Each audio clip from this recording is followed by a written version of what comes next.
Ladies and gentlemen, welcome to day 3 of the Quantum Computing User Forum. My name is Travis Humble. Today's session will focus on numerical simulation of quantum computing. As with previous sessions, we ask that you submit your questions and comments to the speaker through the chat window. As a helpful hint, we recommend indicating to which speaker your question is being addressed. This will help them find the question later when they go back to answer everyone.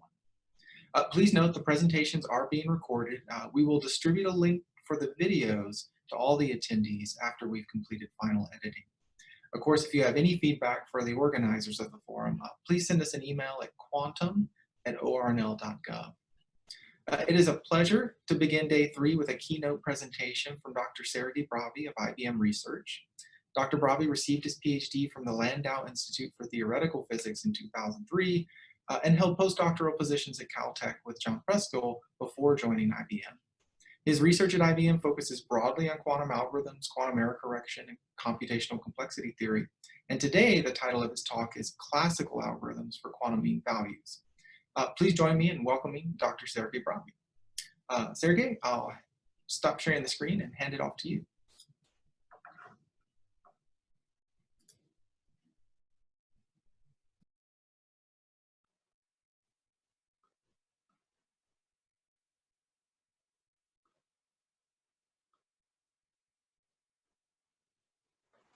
Hello, I hope you can hear me.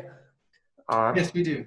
Okay, thanks for the introduction, Travis. And I will be talking about classical algorithms for quantum mean values. And this is a joint work with a lot of people. So my IBM colleague Ramiz Movasah, David Gossett from IQC, Robert Koenig and Alex Klick from University of Munich, and Eugen Tang from Caltech. As you well know, numerical simulation of quantum many-body systems, such as large molecules or material science models, is a very important and very challenging problem. And typically, the simulation cost grows exponentially as we increase the system size. But sometimes we can tame the exponential scaling with variational algorithms. And such algorithms minimize the energy of a Hamiltonian that we care about over some class of variational states, but depend only on a polynomial number of parameters.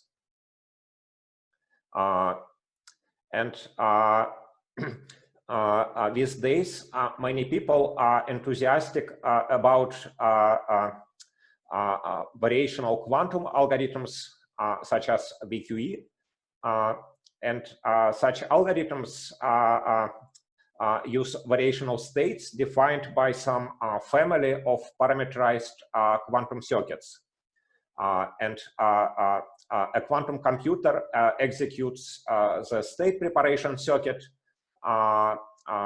performs a measurement, and then sends measurement outcomes to a classical computer, which estimates the expected energy.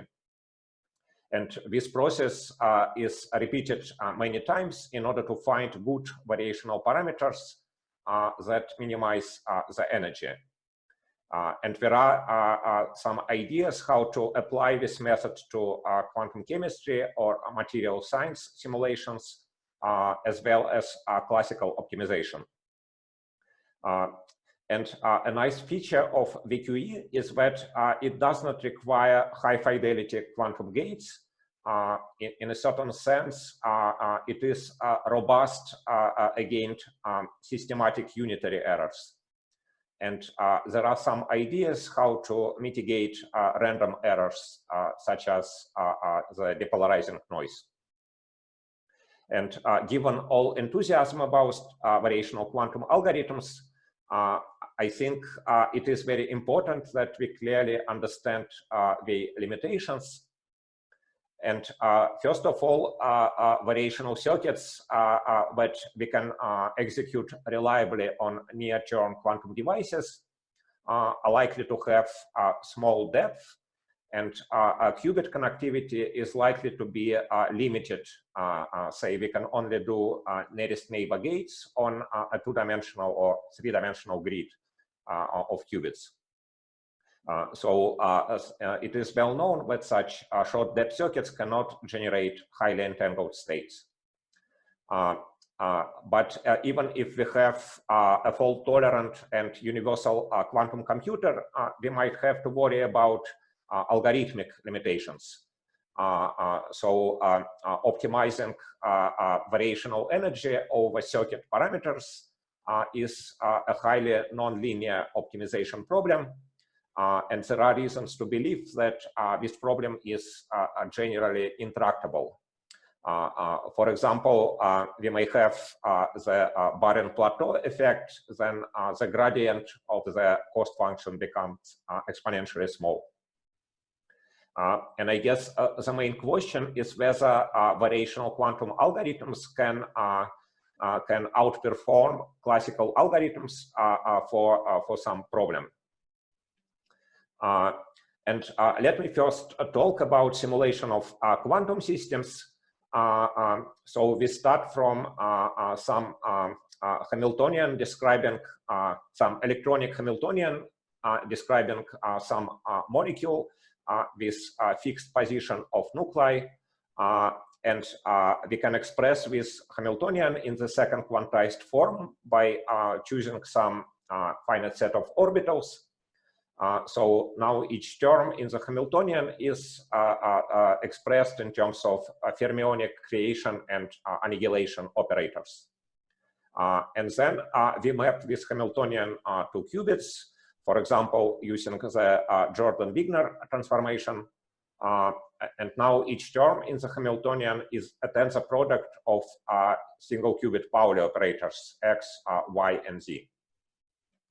And now comes the quantum part of VQE. We use a quantum computer to prepare some variational state psi and measure expected value of the Hamiltonian. And by linearity, it suffices to measure expected value of each individual Pauli term.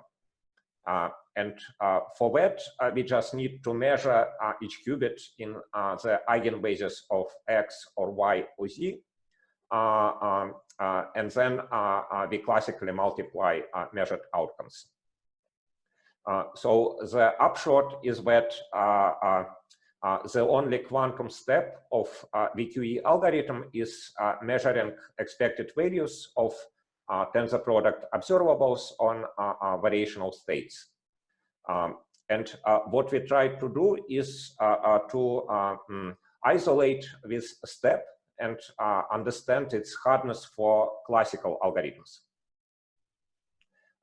And this leads to a quantum mean value problem defined here.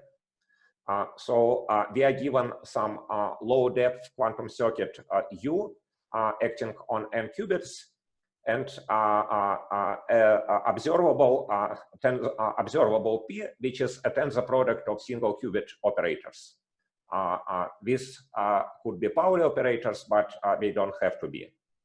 And the problem is to compute the expected value of this observable on the output state of the circuit U with some specified precision epsilon. And as I told you, this problem is basically the only quantum step of VQE algorithms. And a natural question is, do we really need a quantum computer to solve this problem? And how well can we do classically? And this table shows a runtime of classical algorithms solving the quantum mean value problem. And the runtime depends on the circuit depth and qubit connectivity. And here I'm assuming that the circuit depth is constant and connectivity is either two-dimensional or three-dimensional array. And in the two-dimensional case, the runtime, classical runtime, scales only linearly with the number of qubits.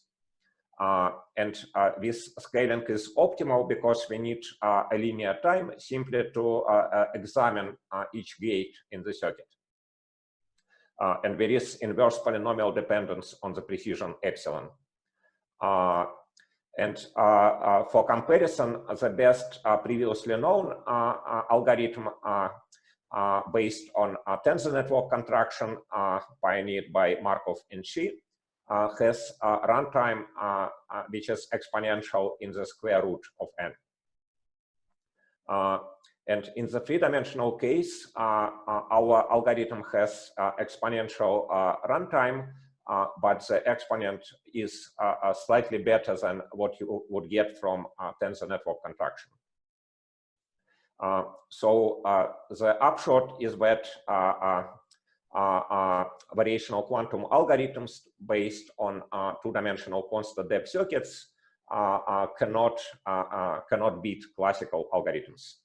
And if we hope to achieve a quantum advantage, we need to improve qubit connectivity, or we need a super constant circuit depth, say logarithmic or linear in n. Now, for general constant depth circuits that are not geometrically local in any sense, we have algorithm with runtime exponential in the square root of n. But there is one important caveat. Our algorithm only computes the magnitude of the mean value. And mean value can be either positive or negative, but our algorithm cannot compute the sign.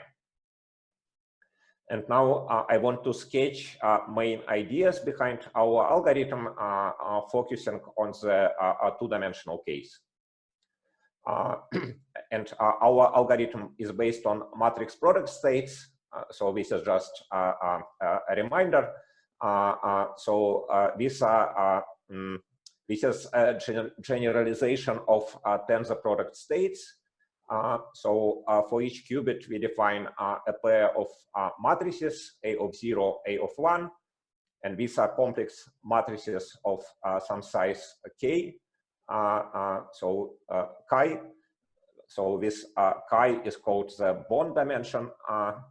And amplitudes of the state are defined by this equation.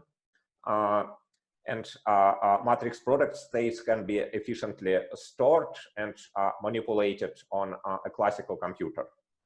For example, we can compute any amplitude, or we can sample MPS probability distribution in time linear, scaling linearly with the number of qubits.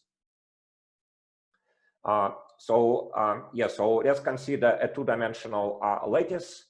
Each side of the lattice is a qubit.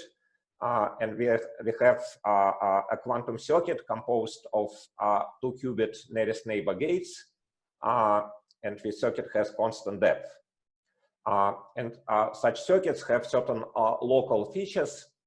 If we take a single qubit observable acting on some qubit j and conjugated by u, we get some local operator which is supported in a light cone of constant radius proportional to the circuit depth.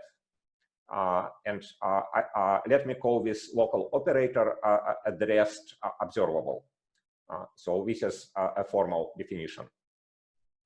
And the first step of our algorithm is to compute the rest observable for every qubit. And this step can be done efficiently because we can restrict the simulation to a light cone which contains only a constant number of qubits. And the quantum mean value that we are trying to compute can be expressed in terms of the rest observables using this equation. So we have a product of all the rest observables, and then we compute mean value with respect to O0 state. Now, the second step doesn't really do anything. We just coarse grain the lattice such that every rest observable acts on a 2x2 block of sides in the coarse grained lattice. So now each lattice side is a qubit with a local dimension which is exponential in the circuit depth squared. So this is just a summary of what we have achieved so far. And yeah, so now comes the interesting step. So we have a complete freedom. Okay, so because the rest observable pairwise commute, we have a complete freedom in choosing the order in this product. And I want to choose this order such that the quantum mean value becomes the inner product between two matrix product states with a small bond dimension. And so here I sketch how it works.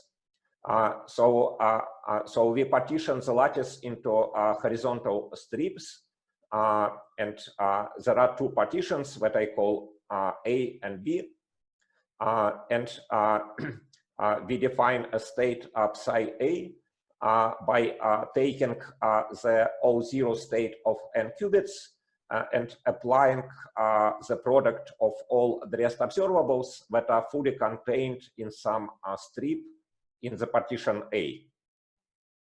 And then we define a state psi B similarly.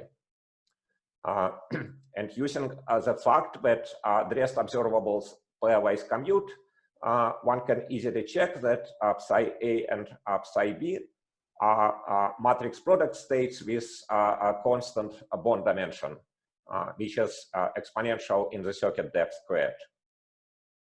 And the quantum mean value becomes the inner product between psi A and psi B, but we have a certain permutation of qubits in the middle.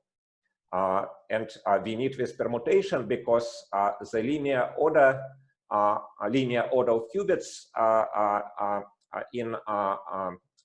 in these matrix product states are not the same. So we need to map one order to the other.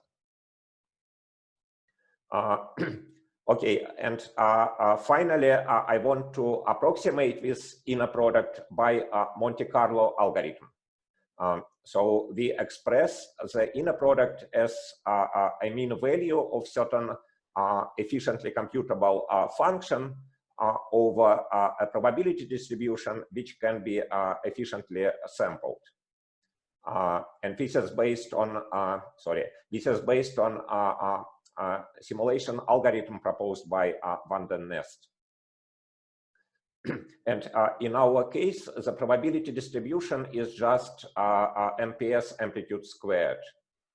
And this function f is a ratio of two MPS amplitudes. And as I told you, one can efficiently compute MPS amplitudes, and one can efficiently sample MPS probability distribution. Now, how many Monte Carlo samples do we need to achieve the desired precision? Well, it depends on the variance of this random variable f of x. And a simple calculation shows that this variance is upper bounded by 1. It means that we can achieve precision epsilon with roughly 1 over epsilon squared samples. And this is basically the summary of the algorithm. Okay, so now I want to talk about something different, and this is a quantum approximate optimization algorithm by Farhi, Goldstone, and Gutman. And here, the goal is to maximize a classical cost function that depends on n binary variables. And for concreteness, I will consider Ising type cost function. So we have Ising spins that live at vertices of some graph G, and we have nearest neighbor interactions with arbitrary coefficients. And QAOA algorithm consists of 3 steps. So first we promote the classical cost function to a quantum Hamiltonian it has values of the cost function on the diagonal, and all off-diagonal elements are 0. And then we maximize expected energy of this Hamiltonian over some class of variational states that depend only on a few parameters. And finally, we prepare the optimal variational state and measure each qubit. So this gives a random classical solution Z, and the mean value of the classical cost function on this solution equals the quantum mean value. And Farhi et al. Proposed the following family of variational states. So we initialize each qubit in the plus state, and then we apply a quantum circuit that alternates between two types of layers. Each blue layer applies unitary time evolution under the cost function Hamiltonian, and each red layer applies a product of single qubit X rotations.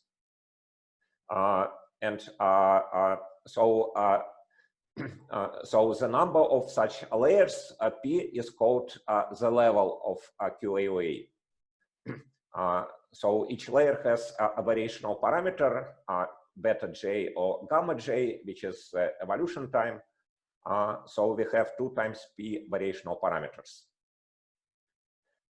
And I guess the motivation for this ansatz comes from adiabatic quantum computation that evolves the system under a time-dependent Hamiltonian that slowly interpolates between transverse magnetic field and the cost function Hamiltonian. And if the number of levels P is sufficiently large, say a polynomial in N, one can view QAOA as a trotterized version of adiabatic quantum computation.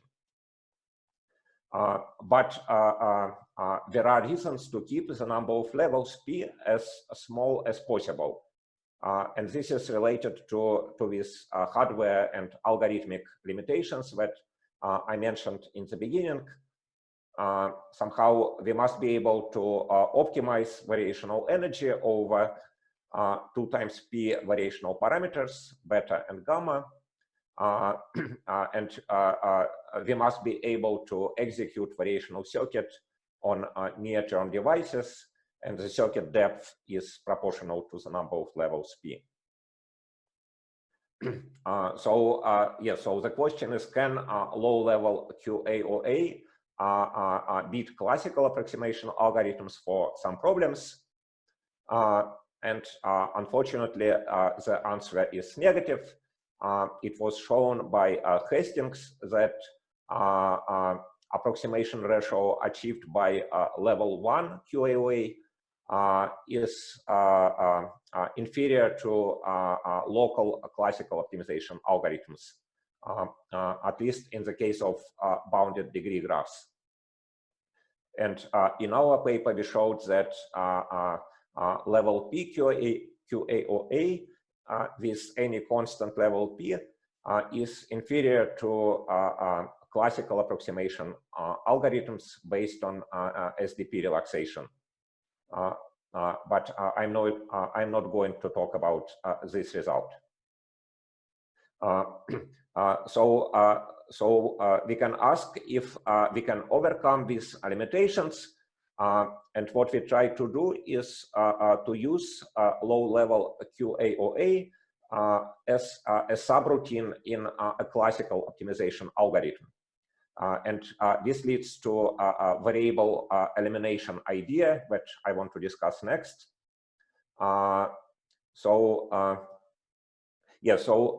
First we run the standard QAOA with some small level P. And I'm assuming that our cost function is just Ising model. And then we compute for each pair of qubits, we compute with quantum mean value for Pauli ZZ observable. So it quantifies correlations between a pair of qubits A and B.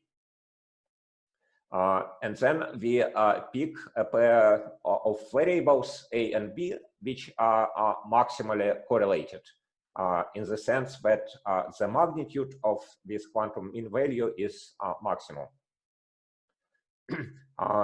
And then we eliminate one of those variables by imposing a parity constraint.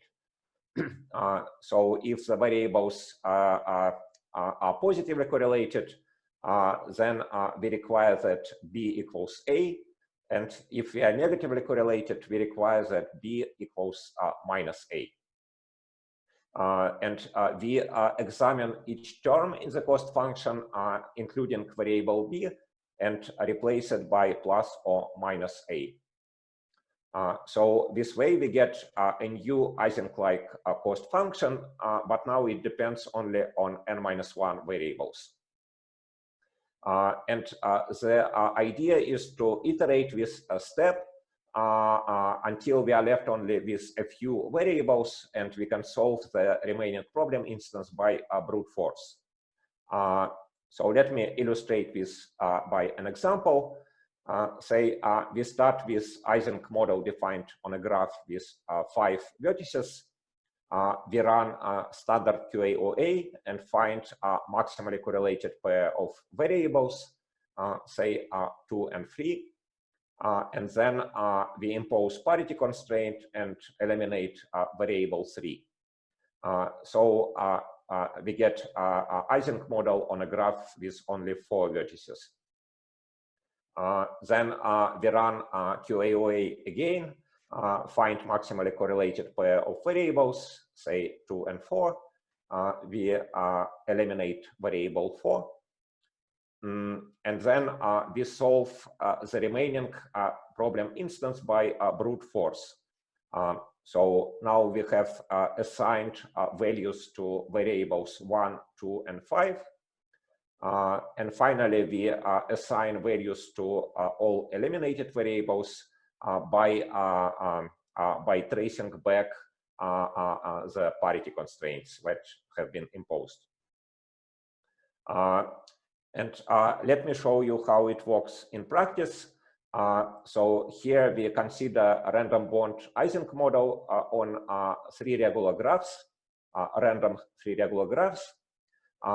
And so these plots show approximation ratio achieved by standard QAOA with blue bars and recursive QAOA, the red bars.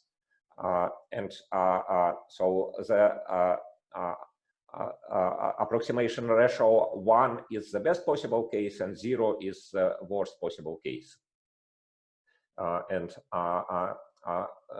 we consider several randomly generated problem instances. And as you can see, recursive algorithm performs much better. And in fact, in some cases, a recursive algorithm finds the global maximum, even though it is supposed to be on the approximation algorithm. And we did similar simulation for Sherrington-Kirkpatrick model, which is Ising model on a complete graph. And the story is basically the same. And so here we consider only level 1 QAOA. And the reason is that we can do numerical simulation for very large systems with up to 100 of qubits. But of course, it also means that we cannot achieve a quantum advantage. And the only quantum step of RQAOA is computing this quantum mean values for Pauli observables ZZ.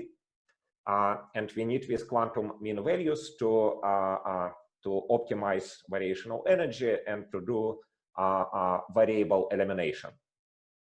And there is a very nice paper by Eleanor Riffel and her collaborators that gives efficient classical algorithms for computing such quantum mean values. So if we hope to achieve a quantum advantage, we have to look at higher level variational states. And in the rest of the talk, I want to sketch a classical algorithm that works for level 2 QAOA. So our variational state contains, okay, so I'm using, I will write B for this transverse field operator, and our variational state contains two B layers and two C layers. Each B layer applies a product of single qubit X rotations, and each C layer applies ZZ rotation to each pair of nearest neighbor qubits. And we want to compute quantum mean value defined on this slide. And let me show the runtime of our classical algorithms. For arbitrary interaction graphs, the runtime scales as 2 to n over 2. And of course, this is exponential, but it is much better than brute force algorithm, which has runtime 2 to the n. And in the case of planar interaction graphs, the runtime is actually polynomial in n. So this algorithm works also for generalized Ising model. Then we replace qubits by qubits with a constant dimension. And the reasons I mentioned qubits is because the standard Ising model on planar graphs is exactly solvable, so that would be a kind of boring algorithm. And let me sketch very briefly the ideas behind the algorithm.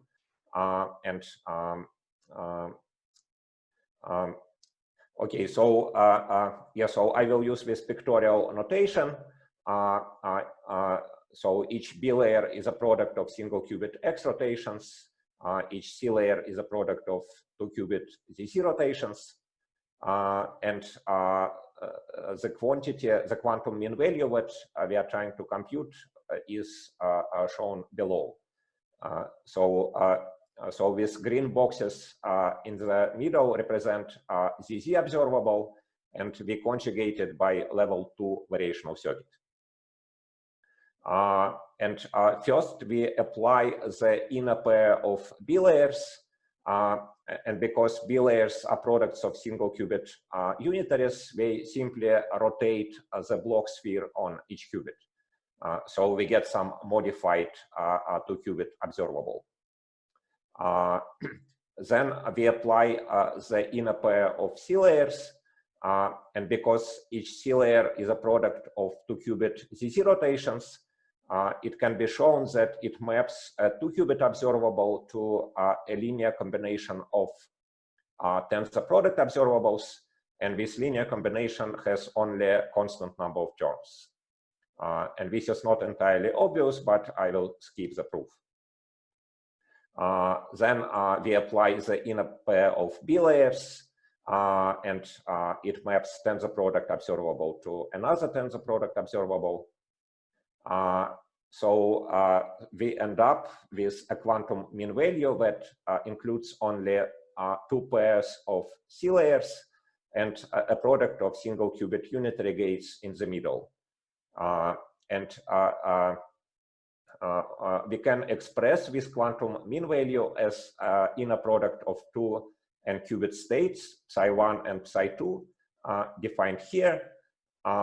And we shall approximate this inner product by the same Monte Carlo algorithm that you have seen in the first part of the talk.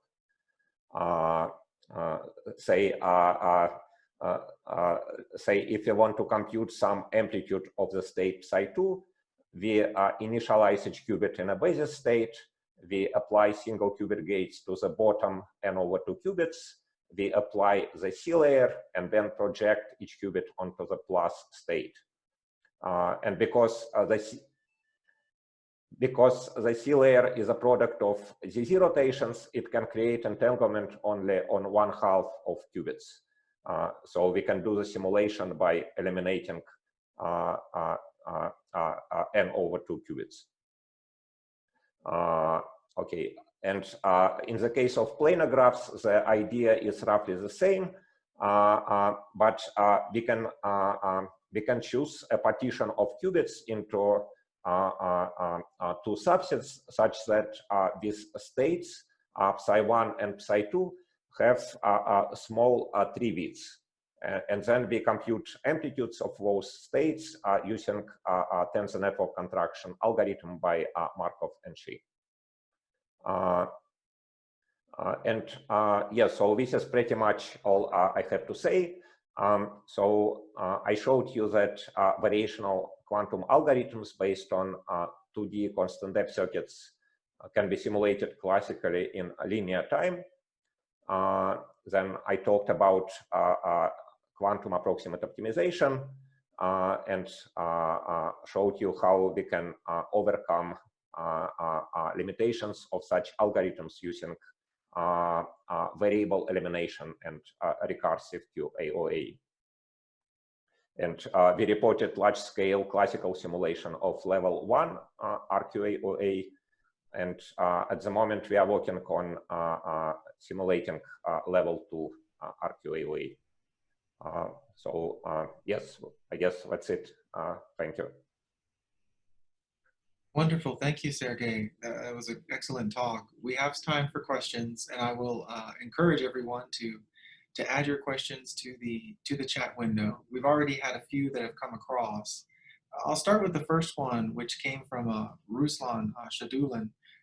This is in regards to the original algorithm for simulating quantum mean values. And he asked, in particular, for 2D constant depth circuits, in your paper, you indicate there is a big O notation that's hiding a very large constant factor. Do you have a sense of what would be a practical expectation for a simulation on a realistic system, say the Summit supercomputer at Oak Ridge, that you might be able to even just estimate what you would expect to be able to simulate? Okay, yes, that's a very good questions. We have not actually tried to implement the algorithm, but my expectation is that somehow the number of qubits is not the limiting factor. The limiting factor is the circuit depth, because everything scales exponentially with the circuit depth. I mean, matrix products state algorithms are extremely efficient, so I would expect that we can simulate maybe depth 3 or depth 4 circuits for very large systems, like maybe certainly 30 by 30 or maybe even 100 by 100. But the depth would be very small. Wonderful. We actually received 2 other questions related to scaling. One from Pranav Gokhale and another from Eleanor Rifle. Pranav is asking if you would care to speculate on the depth for the Quawa simulations, whereas Eleanor is asking about what do we know about how the depth or the log of the depth may depend for oh, sorry, I may be misreading this. For the simulation complexity, let's say. I think both of these questions are trying to get at something that you were hinting at, that it is the depth itself that is the limitation here. Yes. So if we talk about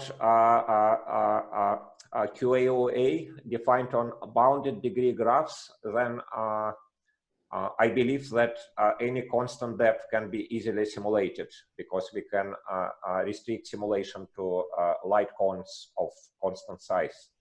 But the simulation is much more tricky if we have a dense graph with a high degree vertices. And in the case of recursive QAOA, we have to look at dense graphs, because each variable elimination step can potentially increase a vertex degree by 1. So even if we start from a bounded degree graph, we could end up with very dense graph near the end of the algorithm. For the dense graphs, we only know how to simulate level 1 QAOA using the algorithm by Eleanor. And as I mentioned, we can do simulation for level 2 with certain caveats. There was another question. I think this one also came from Ruslan Shadulin. Is there a similar recursive QAOA approach for constrained problems?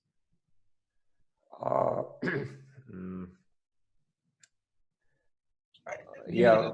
That is, would you have to convert it to an unconstrained optimization? Yeah, I have not really thought about this. We have some ideas how to do this for graph coloring problems, but then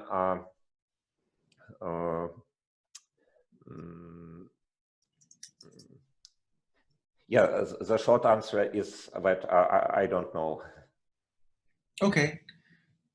I wanted to follow up on the question that Eleanor Rifle has posed, which is, what can you say about log depth circuits for these types of simulation methods?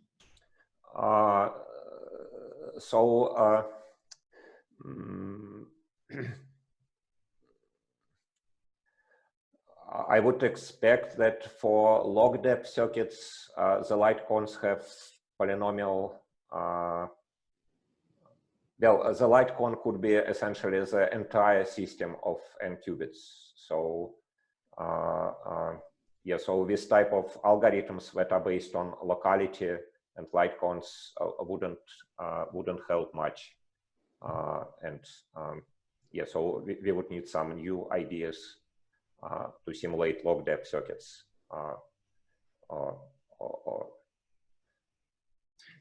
I'm not sure if this answers Eleanor's question. Oh, I think it does help. I mean, that kind of hints at a question I was going to ask you, which is the formulation you use at the moment is based on MPS. Do you think there's a possibility to take a similar approach using other types of tensor networks?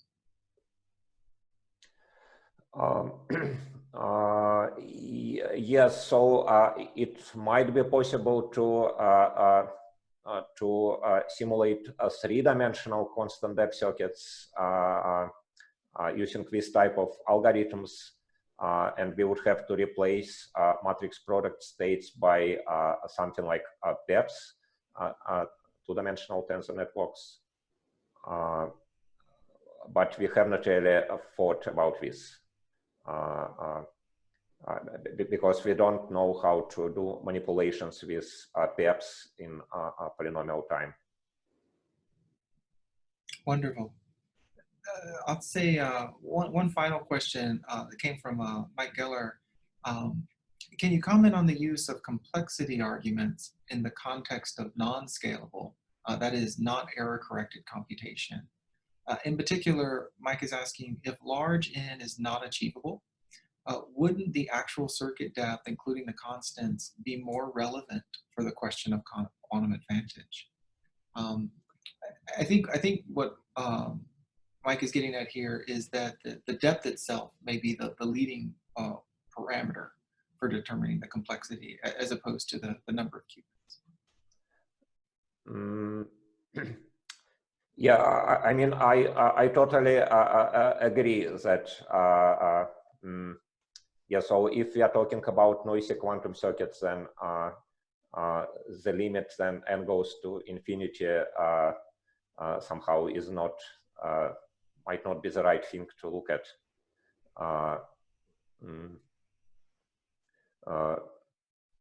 Yeah, so it might make more sense to look at some fixed number of qubits, say 50 or maybe 100,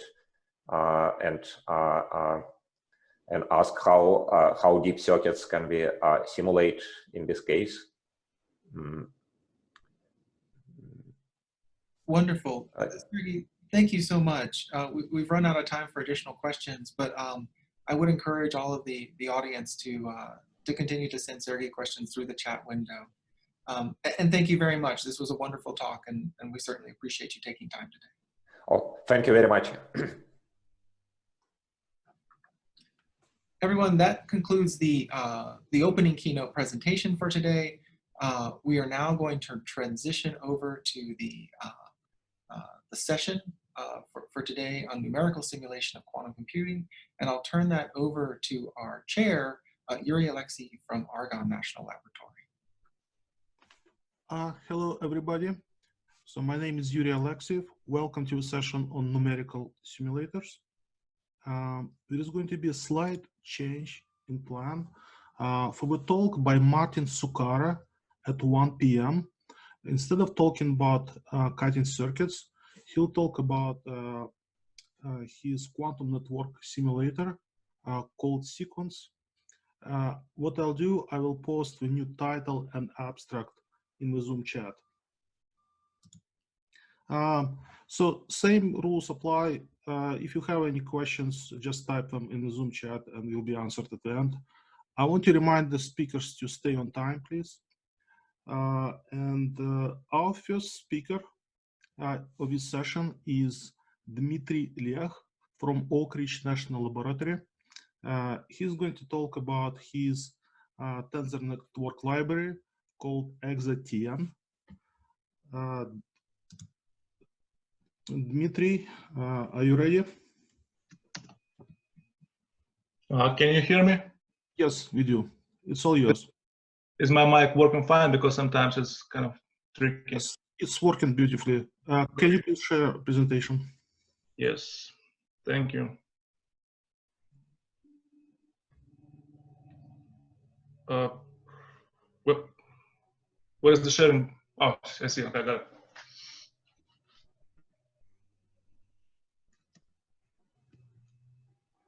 Yeah, it is working. So I assume you can see it, right? Can you please go to presenters mode? This is. Sorry? You need to exit this mode. This is presenters mode. You need to go to full screen.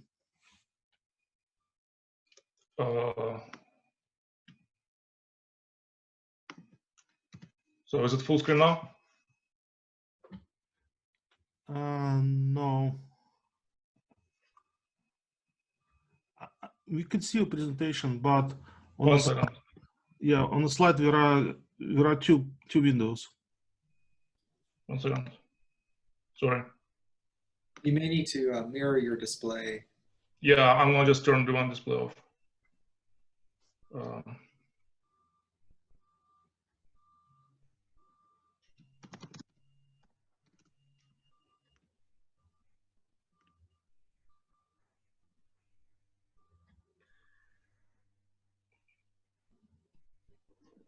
Okay.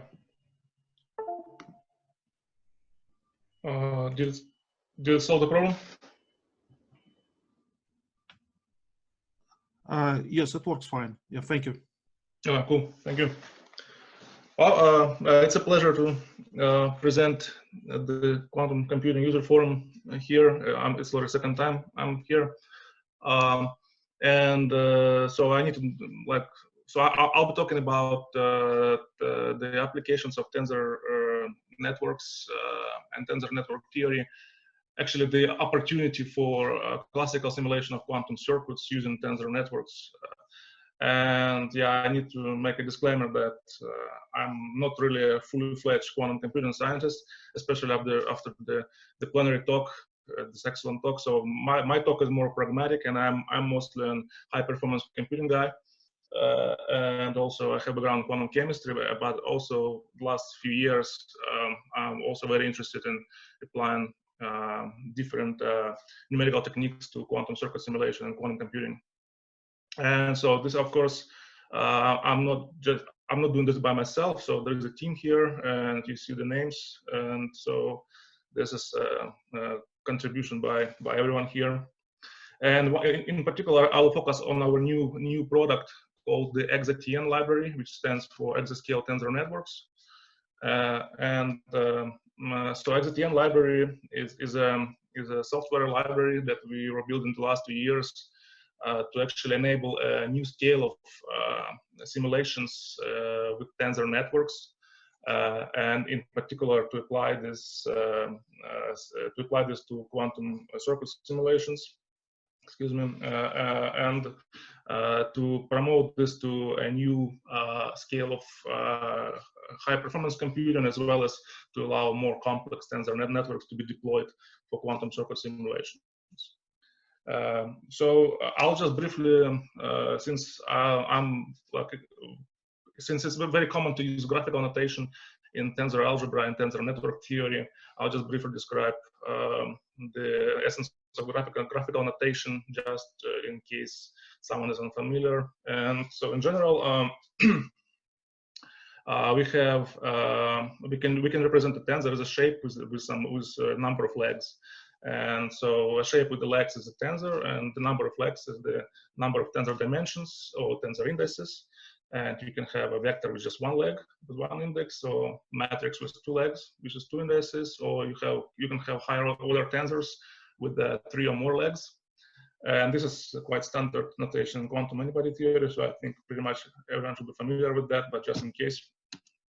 And we can also define some basic tensor operations, which the most important of them is tensor contraction, where you can take 2 tensors and you can run summation over a paired leg of 2 tensors.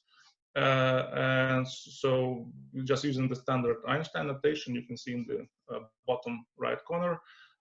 So this is the mathematical notation, but it's the same as in graphical notation. We just have a leg connecting one tensor with the other tensor, and that means we run summation over that leg. Then we can also define things like tensor product, where we take two tensors with 2 legs, and we can compute the tensor with 4 legs, which is just a direct product of the 2 tensors. And we can define some other basic operations like tensor addition, which is just simply adding one tensor to other tensor when they have the same shape and the same number of legs. And also there are some more exotic operations like tensor hypercontraction, where the summation runs not over a pair of indices, but over a tuple of indices. And so this operation often shows up when some tensors have diagonal structure. And in general, it can be represented by just inserting a delta function. And you can represent the tensor hypercontraction as just a regular tensor contraction. So this is just for technical purposes. ExaTN library, so it can, of course, it can define any tensor, and also it can actually define and execute any of these operations on these tensors. But this is just the basic part. So the most interesting part, of course, when we are looking at different kinds of tensor decompositions, and more specifically, if you take a tensor, which is in general, tensor is a numerical representation of some multimodal data. For example, in quantum computing, we have a tensor representing the correlated state of multiple qubits, and where each qubit space is a mode of this tensor. And obviously, all the interesting problems, they produce correlated tensors, meaning that a tensor with, for example, 4 dimensions cannot be just represented as a product of 4 tensors with 1 dimension each. And that's where where we extract the information about the problem, and essentially we're extracting correlations present in our problem, and we build our knowledge based on this. So decomposing tensors as essentially is a way of extracting knowledge out of the problem in a practical way. And there are many different kinds of tensor decompositions. And a tensor decomposition is just simply a representation of a higher order tensor as a contraction of multiple lower order tensors. And there are many different kinds of tensor decompositions exist.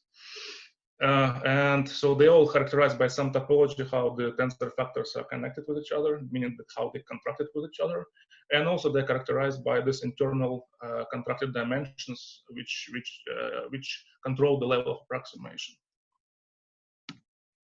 And in general, it works like, so tensor networks allow us to convert regular dense tensor algebra from very high dimensional vector spaces. For example, on the left, you can see order 8 tensor with 8 legs. And this tensor lives in complete tensor space, which has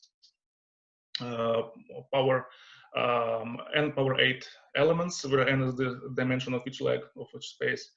And so instead of just now dealing with tensors living densely in all this enormous huge space, we can introduce tensor networks, meaning that some particular structure of tensor decomposition, and which is shown on the right. And you see that this tensor is approximated by a contraction of 2 order 5 tensors. And now they actually reproduce, they can essentially reproduce the same tensor as the one on the left. But now they live, instead of living in the full space, they live on some low rank manifold in the complete tensor space. And because of restricting now the tensor support to this low rank manifold, we significantly reduce the number of elements that we need to store to reproduce higher dimensional tensors on these manifolds. And of course, if we now let this internal dimensions which contract these tensor factors, if we let them grow as much as they need to grow, eventually this manifold will capture the full space and will just reproduce the dense tensors. But that's not the interesting part. So we want to live on these low rank manifolds, and hopefully that our solutions also live there, so we can efficiently find them. And there are many different tensor networks exist on the market. For example, matrix product state, tensor tree, Mira, and all these tensor networks, they differ in their structure and topology, how the tensor factors are contracted with each other. And XZTN can actually construct arbitrarily complex tensor networks in this sense. So then we can also construct arbitrary tensor operators. We can also compute matrix elements between Ket tensor network, Brad tensor network, and some tensor operator.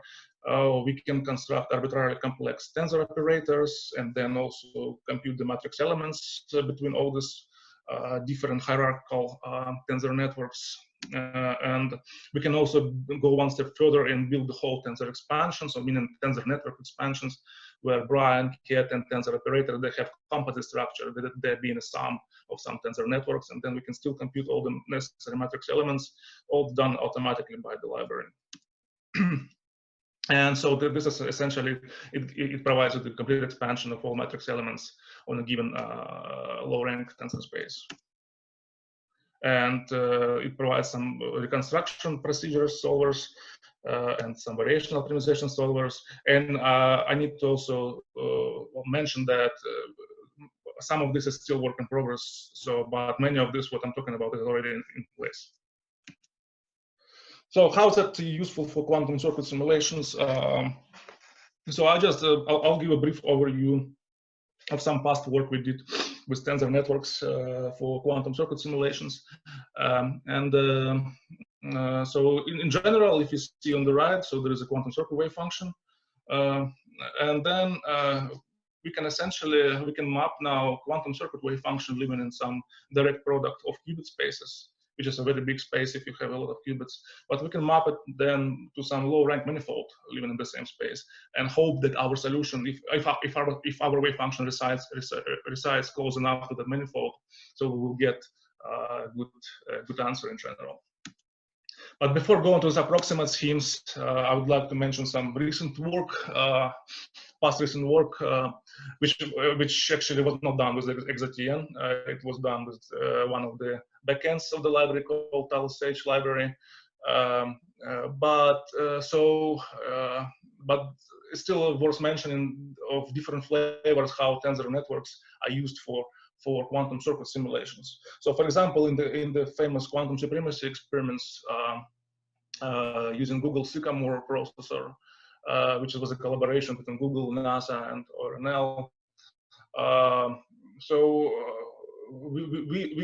We needed to simulate the random quantum circuits for Sycamore 53 using Summit supercomputer. And for that, for the verification of the quantum circuit, we actually only had to do the full construction of the quantum circuit. So essentially, we just take the circuit, then using the NASA's keyflex code, which Ben will talk about after me. So the circuit is represented as a tensor network, and then it's flattened along one dimension, and this flattened tensor network, which already operates on much larger tensors, is then fully contracted using the GPU accelerated TLSH library that I'm a developer of. And then this is executed on Summit, and by fully contracting this tensor network, we can produce individual amplitudes for the Sycamore 53 circuit. And using the Summit GPU accelerated architecture and the algorithms in QFlex and the asynchronous execution provided by the TLSH library, we could achieve actually a very high performance, about 281 petaflop per second of single precision average was achieved on Summit for this simulation. So to make sure that we exploit the largest supercomputers to their fullest, to make sure that we have the true frontier of classical computing given a certain algorithm. So this simulation was successfully performed on Summit, and all this work already been published, and you can see the references there, of course. So this is one flavor where we just contract the full quantum circuit or full tensor network derived from the quantum circuit, and just produce either individual amplitudes or slices of amplitudes or the full wave function. But we can also do more with tensors, and so we can, if we represent the quantum circuit as a tensor network, and of course, if you want to compute even a single amplitude for deep enough quantum circuits, the problem of the contraction order of tensors is a very important problem, which doesn't have an efficient solution in general. But it has but sometimes you can find pretty good heuristics how to what is the pseudo-optimal order to how to contract the tensors to minimize the computational cost. But also, instead of doing that, for example, instead of just computing the slices or individual amplitudes, we can also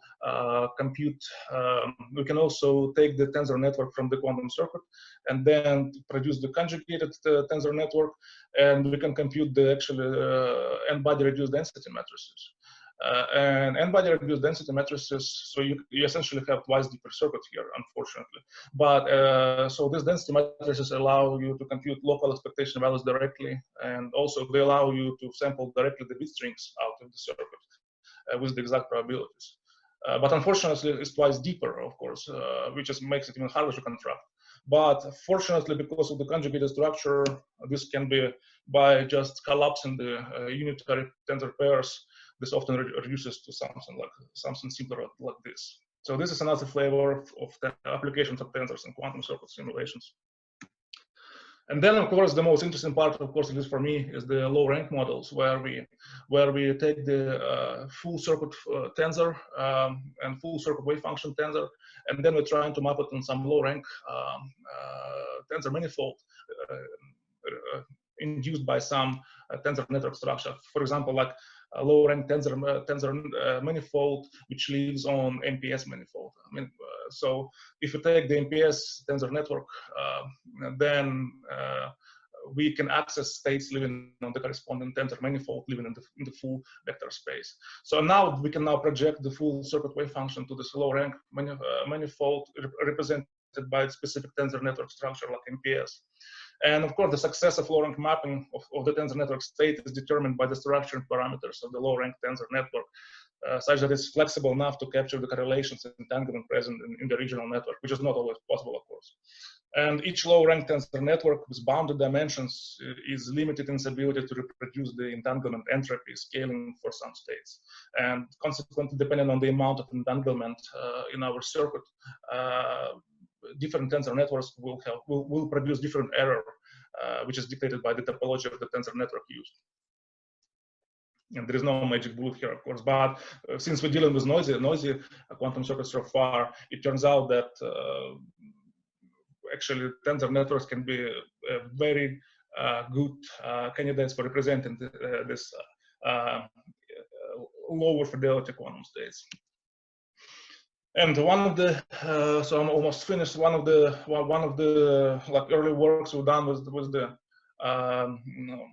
low rank models for quantum circuit simulations, that we used MPS model, and I mean, I know probably also other works, especially recently there was many experimentations, but one of the things we've done, we tried to use MPS tensor networks to simulate one-dimensional random quantum circuits, about 3 years ago, 2 years ago, and so the algorithm. So at that point we ran this on a single core, and actually you can see on the plot there that for for low depth circuits, of course, yeah, you can really go to very high number of qubits, and this shows the memory consumption with the number of qubits. But of course, two limitations that.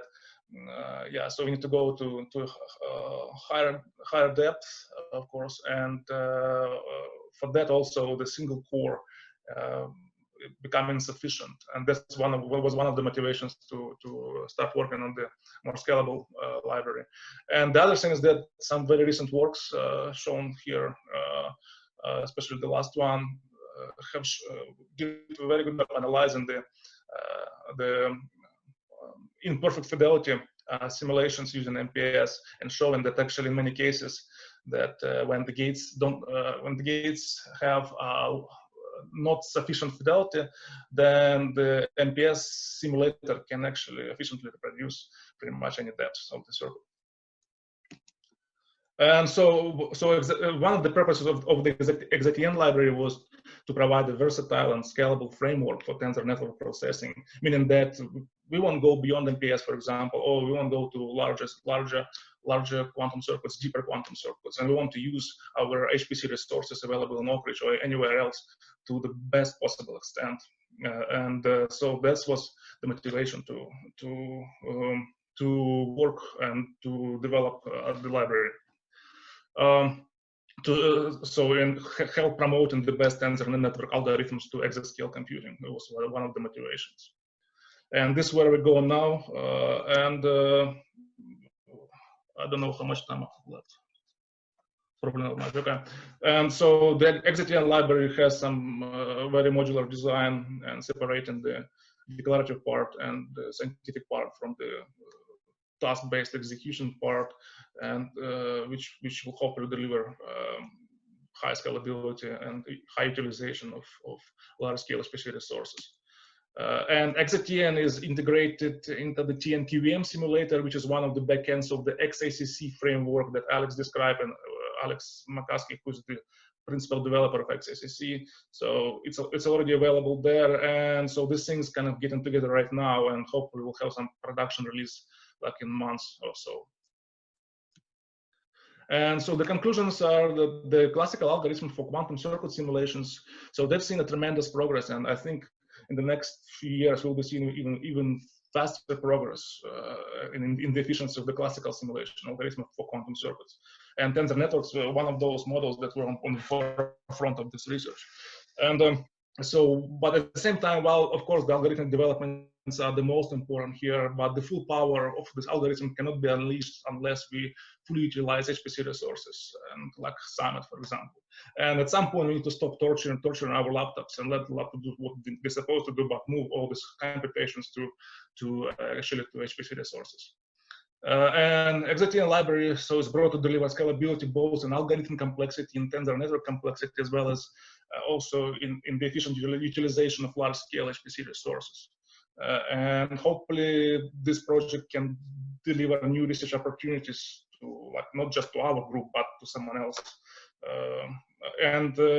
Like in particular, if you have any ideas of collaboration, ideas or discussions or comments, please email us. And so this work was supported by LDRD initiative at the lab, and also by Oscar QS funding, and it used resources of Oak Ridge Leadership Computing Facility. Thank you. Thank you very much, Dmitry. It was very interesting talk. We are actually almost out of time, So I'll talk about next speaker. So next speaker is going to be Benjamin Villalonga from Urbana-Champaign and Google. The topic of his presentation is simulating large shallow quantum circuits using QFlex, which is very appropriate because Dmitry just gave a talk about QFlex built on XZTN. Benjamin, it's all yours. Hi. So yeah, good afternoon. I hope everybody can hear me. Yes, we can hear you. Let me share my screen. Let's see if I find it.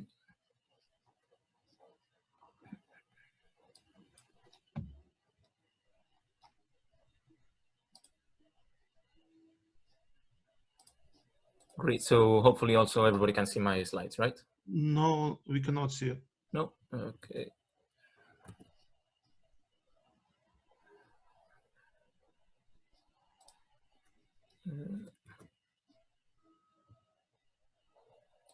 How about now? Yes, it works. Great, thanks. So thanks for the introduction. Thanks a lot also to the organizers of the forum for giving me the chance to present my work. This is work I've done with a lot of people, starting at some time I spent at the NASA Quell group, the quantum computing group. I also spent some time at Google. I collaborated very closely with people at Oak Ridge. And as far as I'm concerned, I'm currently for one more week a graduate student at the University of Illinois, and I'm slowly, very soon transitioning to Google. So let me give some context of where QFlex stands in the area of simulation of quantum circuits. And first, I would like to motivate why we care about simulating quantum circuits. So there is several reasons why we would like to develop this area. The first one is sort of simulating the physics behind the quantum computer. This is not what I will talk about in this talk. There's some essential work that has to be done to help experimentalists analyze leakage, decoherence, and so on in their qubits. A second area where this is interesting is purely benchmarking quantum computers, assessing the quality of the quantum computers as they run. This involves giving a number, a fidelity that the quantum computer is delivering. A third application would be algorithm exploration. So right now we have very small, prototypes of quantum computers that hopefully soon are much larger and have higher fidelity. But for the moment, we many times, for useful applications, we rely on quantum simulators to analyze the validity of our heuristic approaches, heuristic algorithms. And finally, thinking about simulating quantum computers is a great exercise to find the algorithmic corners that are not accessible by classical algorithms, but might have some useful quantum supremacy. So what do we mean by simulating a quantum computer? That depends, and it depends on what we want eventually. So as I said, there is kind of simulation that cares about the physical process behind the quantum computer. This is not what we're interested in this talk. We're more interested in the logical process, so that's just simulating the quantum circuit and what's going on with the information once we agree that we're working on some computational space. There's different kinds of information that we might ask the simulator to give us. We might simply try to mimic the quantum computer with some samples. We want to sample bit strings. We might want to have a full wave function, the full state, either some wave function, some density matrix, who knows. Or we might want to bypass what the quantum computer is doing. We don't sample, we directly compute expectation values, which sometimes for classical algorithms in some classes of circuits is better or is easier. We're going to care about sampling here. And sampling can be done typically through either computing the full state of the output of a computer, or by computing single amplitudes one by one and then applying some sort of Monte Carlo method to sample, some rejection sampling, for example.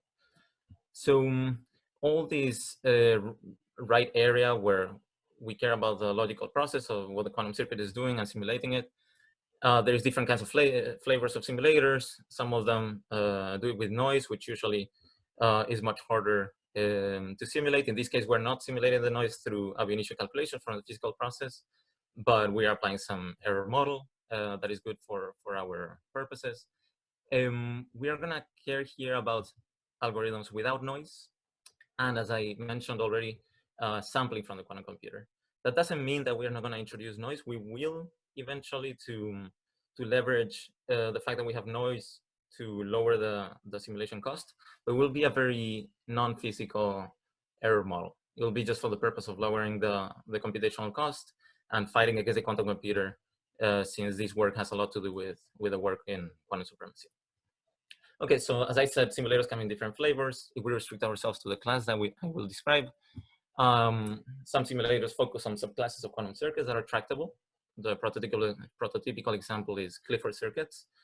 They scale very well. They are classically tractable, but it's hard to extrapolate results because we're not talking about universal circuits. And in this area, once we want to simulate any kind of circuit, any universal circuit, some class of algorithms is based on tensor networks.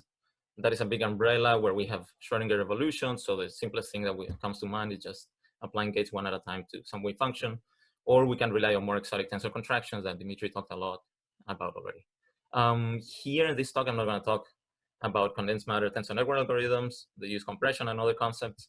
And those are really interesting topics. They have some application here, but I will not talk about that. Finally, there's some kind of hybrid class of simulators that want to break down the problem into tractable problems. So say the Clifford plus T simulator that scales exponentially the number of T gates, but then each of the T copies of the circuit is simulating is tractable as a Clifford circuit.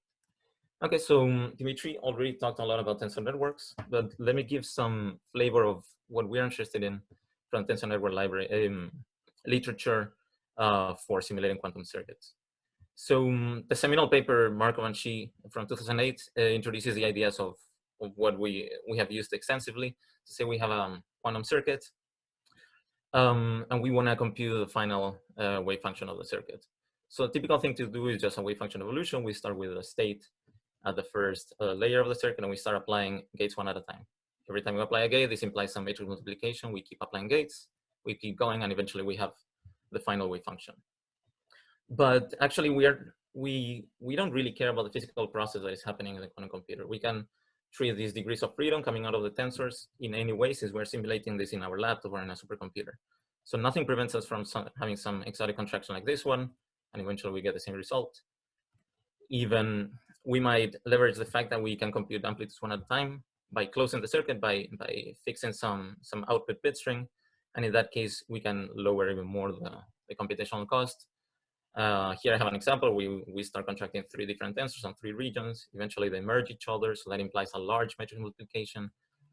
And as we keep going, we get the final result, which is our matrix element or our amplitude.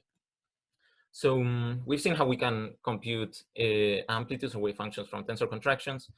It turns out that the reverse process of splitting tensors or decomposing them is very, very useful. I'm not gonna get into it here, but it's important to notice that from there we can get some advantage on special classes of gates. For example, the control Z gate is much cheaper to simulate than an ISWAP. So what is the cost of these kind of algorithms? In memory, we expect a scaling that is exponential in the number of indexes of the largest tensor we find in this contraction. For example, for a wave function evolution kind of contraction, 30 qubits fit in a laptop is 8 gigabytes, 40 qubits, 8 terabytes. It scales really poorly exponentially. 50 qubits is already pretty untractable, and 60 qubits is completely untractable. In time, the algorithm scales exponentially with the indices involved in the largest matrix multiplication. So we have to be very careful with what contraction order we choose, what kind of path in order to contract the tensors in a good way. So minimizing these costs is an active field of research. It's actually related to the optimal cost related to the graph properties of the tensor networks. And that was also introduced in the seminal paper by Igor Markov. There is recent very, very good work by Johnny Gray on heuristic ways to find really good contraction orderings for quantum circuits and other kind of tensor networks. As a rule of thumb, for very deep circuits, we would always prefer to have wave function evolution if we can fit it in memory. That's the cheapest way. And for planar shallow circuits, we can do much better. And this is where QFlex shows up. So let me give a very quick introduction to QFlex. So the target of QFlex was to tackle the circuits appearing in the quantum supremacy project. So very dense circuits, random. So there's some assumptions of how they thermalize, they approach a particular probability distribution of the bit strings and so on. But we actually, in the simulation process, we don't do anything relying on these assumptions, only in the last step for sampling. So it was developed for shallow circuits in random circuit sampling. It's also good for benchmarking, since it can compute one amplitude at a time with high fidelity. And in general, it's a good simulator for shallow circuits with a lot of qubits on a planar architecture. So the kind of simulation from the categories I explained earlier is not specialized when it's a class of circuits. It's really a universal quantum circuit simulator, although it works much better for planar circuits. That is basically all the superconducting chips we have nowadays. What kind of flavor? Well, as mentioned, is a tensor network contraction simulator. The complexity scales linearly in the number of samples, so that is linearly in the number of amplitudes we compute. We can also leverage low fidelity simulations to get faster computation times. So it's a linear in fidelity, in the target fidelity. It's exponential in the number of qubits as any other simulator. And it has a problem that is exponential in depth. So it works really, really well for shallow circuits. It runs out of steam when you go to very deep circuits, where you might want to think of using different kinds of simulators. The advantages, as I said, it works very well for large number of circuits if the circuits are shallow. It can lower the computation cost, the simulation cost for low fidelity sampling. It runs in parallel, so we run it over the entire Summit supercomputer. The contraction path it takes, it tries to minimize the number of large matrix multiplications, and it ends up with a few of them, very large, but a few of them. And very large multiplications are really, really optimized with packages, say like BLAS or cuBLAS.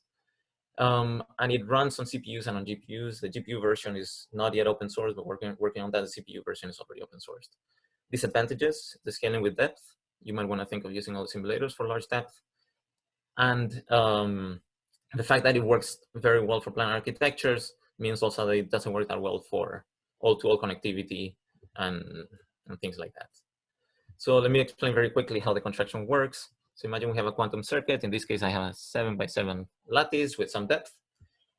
And what we do is that we take each word line of a qubit, all the temporal degrees of freedom, and contract them at once. And we get a 2D planar tensor network with larger matrices. So that will help us in achieving high performance when we start contracting the tensor network. And then we start contracting. We decide some contraction path, and we contract and get an amplitude every time we do this. So before I go in detail into the contraction of this planar tensor network, let me explain a little bit how we use the results. So we can use them for benchmarking. This is, once you run, for example, cross-entropy benchmarking, you just need single amplitudes. So this is trivial how to use it in that way. For sampling, let me give a couple more details. So every time we apply this process over here, we're computing a single amplitude. Now we're using the rejection sampling proposed in this paper by Igor Markov, where we compute m amplitudes for m bit strings, and then accept as a good sample, as a valid sample, each bit string with probability that goes, typical rejection sampling, the minimum of 1, and this number over here, where m is the number of samples that we have, and n is the dimension of the Hilbert space. The problem that this has is that we get approximately 1 good sample every 10 amplitudes. So it's very costly to do this. You get an overhead of a factor of 10. So can we fix this? Well, it turns out that for this kind of simulator, we can. We came up with this idea of batches of amplitudes, where if we start contracting the tensor networks, so say here we have tensor A, tensor B, tensor D, they contract with each other. Eventually we start contracting the tensor C. But at the last steps, we have these final tensors, these 6 tensors in our figure here, that we do not have specified their output for. So by not specifying the output, we can get a ton of amplitudes, 2 to the 6 in this case, without increasing computational cost by just negligibly. In practice, it doesn't increase. And what do we achieve with this? Well, we have to be careful with we have to make some assumptions on how the amplitudes of this batch are correlated. We've studied this carefully, and eventually it works. For each batch of amplitudes, we usually accept, with almost 100% probability, we accept a single sample. So we decrease this cost by a factor of approximately 10. From 1 batch of amplitudes, we get 1 sample. Okay, so let's go to the contraction. there's these two lines that I've plotted here. They mean something we call cuts. And this idea is taken from work by the Alibaba group on their simulator. So what do they mean? In a tensor network, each index carries information about some degree of freedom, and this degree of freedom can take certain values. So we can trivially parallelize the computation of this tensor network, or the contraction of the tensor network, by contracting several simpler tensor networks, where each of them projects the tensor surrounding this index to a particular value. So we get an explosion in number of tensor networks we have to contract, but each of them is much simpler to contract, and the process becomes embarrassingly parallelizable. Moreover, as was discovered by Igor Markov, we can get a linear cost infidelity by just throwing away a fraction of the circuits that of the simpler circuits that we simulate. So we get a linear cost in fidelity. We want a fidelity of 1/200. We get a computational cost of 1/200 over the original one. So let me talk very quickly about the current version of QFlex.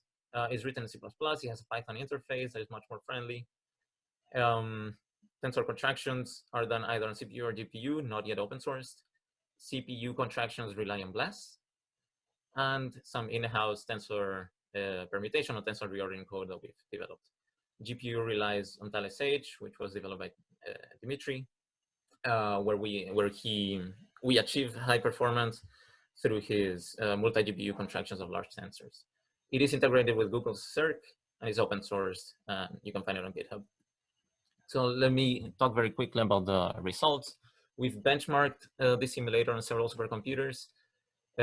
Thanks to the computation time that NASA gave us, we could benchmark on both Pleiades and Electra, the two supercomputers that reside on NASA Ames. We could simulate large quantum circuits and get estimates of the computation times for sampling 1 million amplitudes at low fidelity. That's pretty much the task that we expect from the supremacy experiment. For example, a 7x7 grid of qubits with a depth of 40. This is an old prescription of circuits where we use controlled Z gates. Took of the order of a couple of days or a few days on Pleiades or Electra.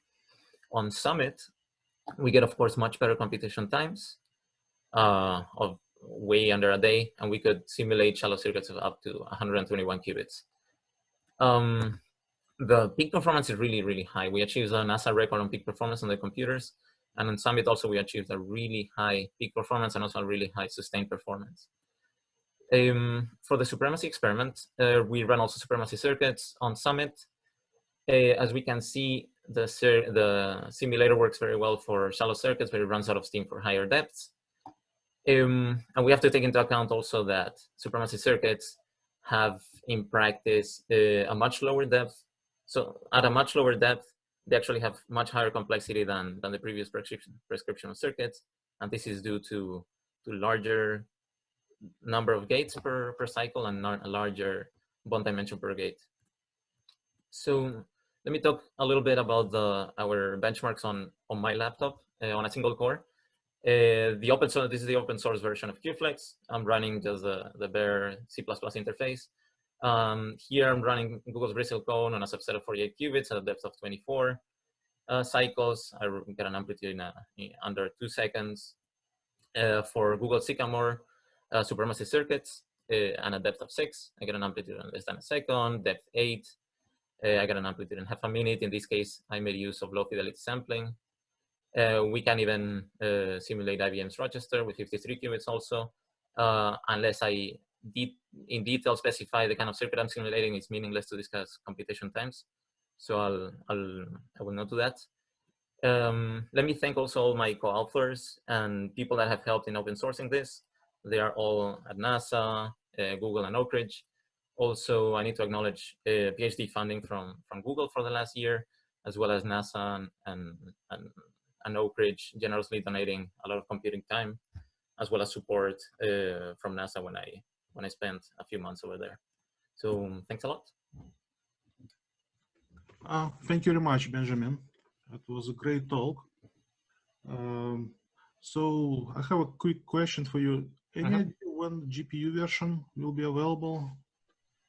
Yeah, we're working on that. Of course, it takes a long time to have code in the state that we want for the public repository. We've done a lot of benchmarks on the GPU version, but it's still not open source. We're working on making it available on that platform. And we have one question from Ryan. Have you considered deploying Monte Carlo techniques in tensor contraction to get estimated results if lower cost? We have thought about other Monte Carlo techniques. We haven't thought thoroughly about them yet. We haven't applied them yet. There is a lot of work, a lot of ideas that we have to improve this and to improve in general simulation of quantum circuits. We have to explore that, other kinds of Monte Carlo approaches, as well as Johnny Gray's ideas on contraction orderings, something I want to get my hands on. Also, the idea of compression or exploiting light cones on the circuits and so on. So yeah, there's a lot of work to do to ideas that we have. Okay, thank you, Benjamin. Thanks. It's all. We are now going to take a break for 10 minutes and we'll resume at 12:40. And after that, we'll have 4 more talks. And first 2 talks will be from Argonne National Lab. Okay, so I'll see you in 10 minutes at 12:40.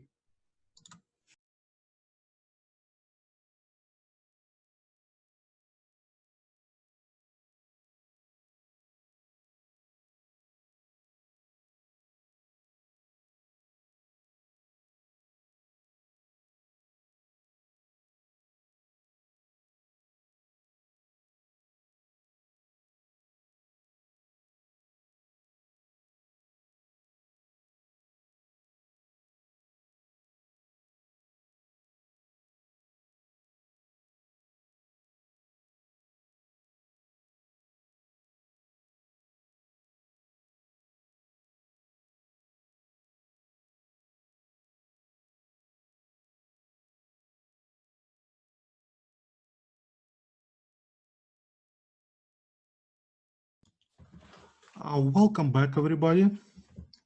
We're going to continue the session on quantum simulators.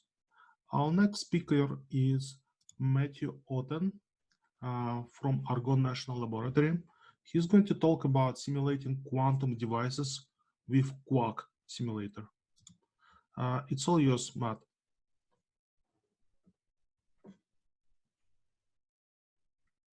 We cannot hear you, Matt. Okay, I was muted by the host. Am I unmuted? Yes, you're fine now. Okay. Thank you. Great. I hope you can see my screen. Yes, everything's fine. All right, thank you. First, I'd like to thank the organizers for inviting me to this wonderful forum. There have been a lot of wonderful talks, and there's still more to come. Today, I will be talking about simulating quantum devices with Quack. Quack is a software program that I wrote during my grad student time at Cornell and have since extended during my time at Argonne. First, I'm going to talk about quantum devices rather than just quantum computers. Then I'll talk about the underlying equations I use to simulate such quantum devices. And finally, I'll go over the software program Quack. So we've heard a lot about simulating quantum computers in the last couple talks. Very, very great stuff. But with Quack, I am trying to simulate quantum computers at a different level, at, say, the device level. So here I have a schematic of the VQE algorithm from an early example of it from O'Malley and company. We have our hardware, a couple qubits, and software, they're just logical qubits, and we see that we apply gates, and there's C-naughts and rotations and such. But at the hardware level, you actually are applying pulses and wait times, and there's decoherence and noise happening. And at the end, you make measurements, and those measurements are, again, interactions with different external oscillators, and there are pulses involved. But at the end, you calculate some energy, and as we heard yesterday about VQE, we have a cycle. But And as pointed out in the previous talk, you can simulate the quantum computer at the software level, at sort of the logical level where we just have qubits and gates. But I think, and I hope I can demonstrate, that you can generate a lot of extra intuition and understanding of the quantum device by simulating it at the hardware level. And so to really drill down there, I have some work from the Schuster group at University of Chicago, where they use optimal control to generate gates for their qubits and cavities. And so here, you don't just treat the qubit as a single two-level system. You actually have a coupling between a transmon, which can be simulated as a two-level system, but also as leakage into a third-level system and even a fourth-level system they see here, 0, 1, 2, 3. And so it's not as simple as just a qubit, and it's also coupled to a cavity, which has 0, 1, 2, 3, 4, 5, 6, 7, 8, even higher levels. So now we're well out of the world of qubits, and we're into qubits and more general quantum systems. And to apply a gate, you have to apply a quite complicated pulse to both the transmon and the cavity, and you have pulses in the x and the z direction, and the functional form of this is not clear, but you can actually do optimal control and find the values of this pulse in a well-defined manner, and you can go from an initial state, and this is the Wigner function, which is a way of viewing states of cavities. You can go from an initial state to some target final state. But to really have built this gate, the important thing is you had to treat the quantum system, the transmon and cavity, as more than just qubits or qudits, but as physical devices that have a lot of interactions. We can also look at gates and other types of quantum hardwares, like Rydberg atoms. This is work from Mark Saffman at University of Wisconsin. Now, his atoms, the atoms he works with, are not just 2, 3, 4 level systems. There's a bunch of levels that have interactions that are really non-trivial, and they're not evenly spaced, they're not anharmonically spaced. There's a sort of an arbitrary spacing. You have decay from the R state, which is different than decay from the P state, and all of these interactions grow the complexity of the system. However, they also give you the ability to do a lot of interesting quantum operations. And so as Mark showed in this paper, he was able to generate an interesting controlled Z gate by making use of these auxiliary states, which you might have ignored if you're just looking at the qubits or the atoms as sort of software qubits. And it's not, quantum devices aren't just limited to computers. This is work from Greg Fuchs that I helped with a while back while I was at Cornell. We can actually look at more broadly quantum devices such as NV centers embedded in mechanical resonators, which might be used for, say, quantum sensing. And here again, we have this interesting level structure where we have a ground state triplet, an excited state triplet, a singlet state, and that's coupled to an oscillator, the mechanical resonator, which has a bunch of states itself. And so to describe this, you have to have the flexibility to describe a wide variety of interactions, of control pulses. There's microwaves and magnetic fields going on. There's decoherence. And all of these together make a very complex system. But you can utilize a lot of these features to do cool quantum things. But this is not the only types of quantum devices. There's a zoo of possible hybrid quantum systems, which all have been shown in various levels of quantum applications. Of course, in the middle, we have superconducting qubits, which we've heard a lot about. But then there's also mechanical resonators, propagating photons, these Rydberg atoms, there's electronic spin ensembles, nuclear spins.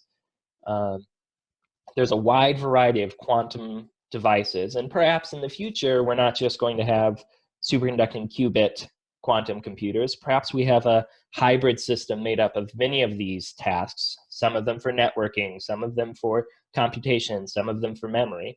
And to understand how to design such a system, we really need to understand the physics beneath it all.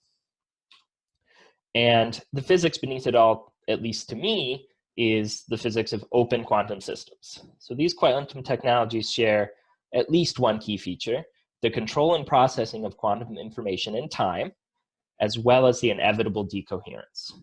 I model this with the Lindblad master equation, which is now a form of the density matrix instead of the wave function. We have a natural system Hamiltonian, which might be spins sort of interacting with each other. You can have a time-dependent HT, which is like our laser control pulse or microwave control pulse. And then you might have Lindblad terms, which represent coupling with the environment. The Lindblad master equation, as this is called, allows us to simulate a lot of physics, especially if they're Markovian. Non-Markovian is not so easy within this formalism, but Markovian error processes can definitely be done. But it's hard. It's much harder than simulating a perfect state factor. The density matrix is 2 to the n by 2 to the n instead of the wave, whereas the wave function was 2 to the n. So it's much more memory intensive than the wave function description, and you really need high performance computing much more if you want to do any sort of interesting scale. And you really need a careful understanding of the important physics for the given architecture. You need to know what are the parameters of the Hamiltonian, what pulse represents what gates, what noise terms do we need to include.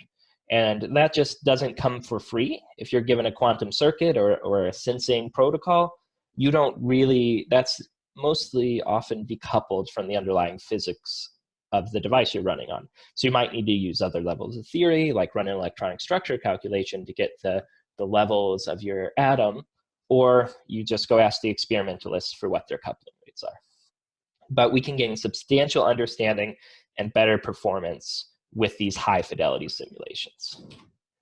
To give you an example of how there's a lot of physics, but it's also really hard, I just wanted to focus on one of IBM's 5-qubit quantum computers. Here is a picture of it where they've nicely labeled the qubits, the couplers, and the readout resonators. And so if we're very conservative, we might want to use the transmons, the qubits, as 3 levels, even though we saw previously that you can leak even higher than that. The couplers are actually resonators. So formally, they should have infinite levels, but let's treat them as 5 level. So we have 2 5-level couplers. And then the readout resonators are also formally infinite levels, but perhaps 5 levels is a good enough cutoff. If we were going to simulate this using the full density matrix, it would require 5 petabytes of RAM. And that's half the memory of the upcoming Aurora supercomputer. So just for this simple device of 5 qubits, if we really wanted to understand the full physics of the readout, of the couplers, of all of the qubits at once, it's a really large calculation. And so that's where QUAC comes in. QUAC is a high-performance quantum device simulator that can simulate arbitrary and possibly time-dependent Hamiltonians and Lindbladians. And it allows for n-level systems, not just qubits. You can do qudits, qtrits. You can do mixed qubits and qudits. You can use microwave pulses, magnetic pulses. All of the control can be fit in as long as you can write the Hamiltonian term. Uses distributed memory parallelism through PETSI, which is developed at Argonne by Barry Smith and his team.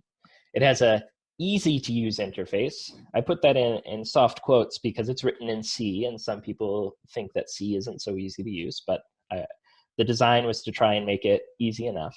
And it reads circuits generated from Circ, Qiskit, Forest, from Rigetti, Project Q, etc. To give a concrete example of some QUAC code, we have here is a diagram of a superconducting qubit, and this little green square here is the actual qubit, and it's coupled to a resonator. So this is just one single qubit, and you can describe this system by this effective Hamiltonian, which is also often called the Jaynes-Cummings Hamiltonian. And so you have oscillator terms for the qubit and the resonator. You have a coupling term, and then you have Lindblads representing amplitude decay, dephasing for the qubit, and then amplitude decay for the superconducting cavity.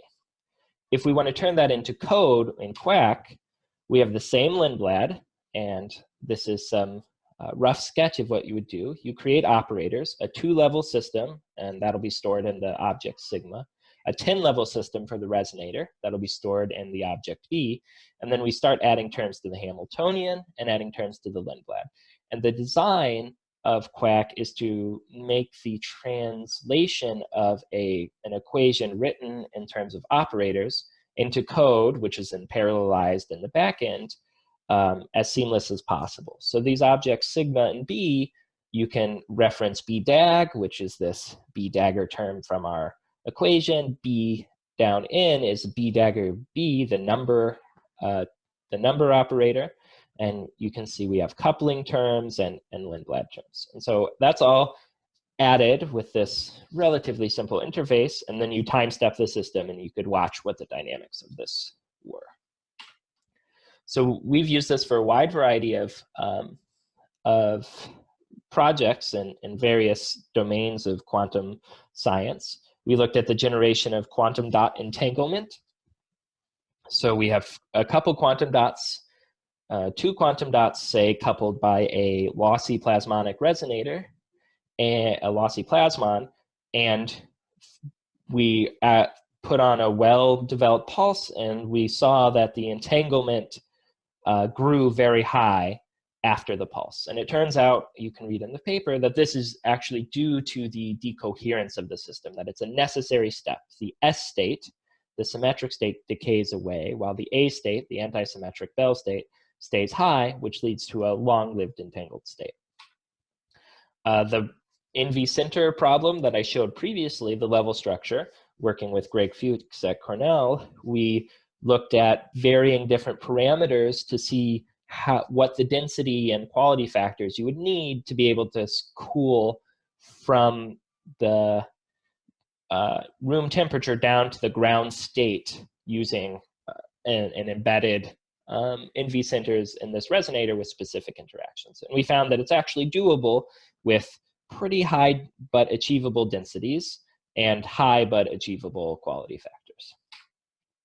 And then, more relevant to directly quantum computing, we looked at error mitigation of quantum circuits. This is a VQE sample using the UCCSD ansatz and the hydrogen dimer. And these are correlated and thermal noise sources, so a bit more exotic than just T1 and T2.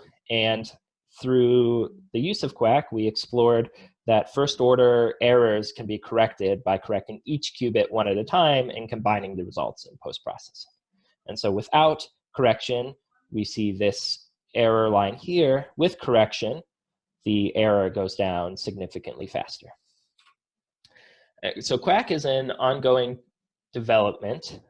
We have the Python interface, which is being developed with Hal Finkel at Argonne National Laboratory. There's a stochastic Schrodinger equation or trajectory solver that's currently being implemented, and we're porting it to exascale architectures. And this is with Yuri Alexeyev at Argonne. And then, not work that I did, but that we actually heard about recently, it's being included as a backend into XACC. That's by Tien Nguyen and Alex McCaskey, which is really cool because that can deal with a lot of these things that Quack isn't designed for, like circuits, and getting those into the right format. So in conclusion, quantum computers are made up of physical quantum devices. And simulating the physics of those devices is much harder, but can benefit quantum computing by giving an increased understanding of noise and ways to mitigate it. Perhaps you do try your error mitigation techniques, or perhaps you come up with new pulses which give you the total evaluation time on the quantum computer is less. It's open source, available on GitHub. As a disclaimer, I'm a physicist before I'm a software engineer, so it might not be the cleanest code, but it is hopefully reproducible and portable, and people have used it on various devices. I've got a lot of funding from the Maria Gabert-Meyer Fellowship at Argonne, and my contact information is there. Thank you very much, Matt. Yes, it's a very useful tool. I highly recommend it for modeling quantum devices. One quick question for you. A lot of people find it very actually convenient to use Python. Any idea when Python interface is coming up? So there's a bit of a Python interface right now. It has some features, but not all. But I think this summer we're going to have a dedicated person working on developing the Python interface. So hopefully we could have it in the next couple months to have a real version of it. But I think the C version will always have a few more features than the Python interface. Okay. Thank you very much. I saw there was a question in the chat, so I'll respond to that from Im Geller. They asked, for the largest systems, aren't quantum trajectories more efficient than propagating density matrices? Are there any other disadvantages with the quantum trajectory approach? Yes, so quantum trajectories are more efficient, and we're implementing that now. The systems I've been focusing on for doing the physics, I found that it was better to use the propagating the density matrix directly, because it gives me all the statistics, and I don't have to worry about taking averages of trajectories. And so I think the main disadvantage of the trajectory approach is that you have an extra layer of stochastic things that you have to deal with. And when stuff is small enough, that overhead is not necessary. But it is a feature that'll be in the open source version of Quack very, very soon. And it'll still be running in parallel and be able to allow the number of qubits to go up much, much larger. And then another question from Leo Fang, is GPU supported? GPU has nascent support, so PETSI supports GPUs on the back end, so you can just recompile with allow GPUs and make a few calls, but it's not well tested, and so I wouldn't recommend it. But that is another project that will probably be tackled sometime this summer. Okay, thank you very much, Matt. Let's switch to our next speaker. So the next speaker is going to be Martin Sukara, also from Argonne National Laboratory. And this was a change of plan. His talk is going to be actually on a quantum network simulator called Sequence. And the title of his talk is Simulations for Quantum Network Design. Martin, we can see your presentation.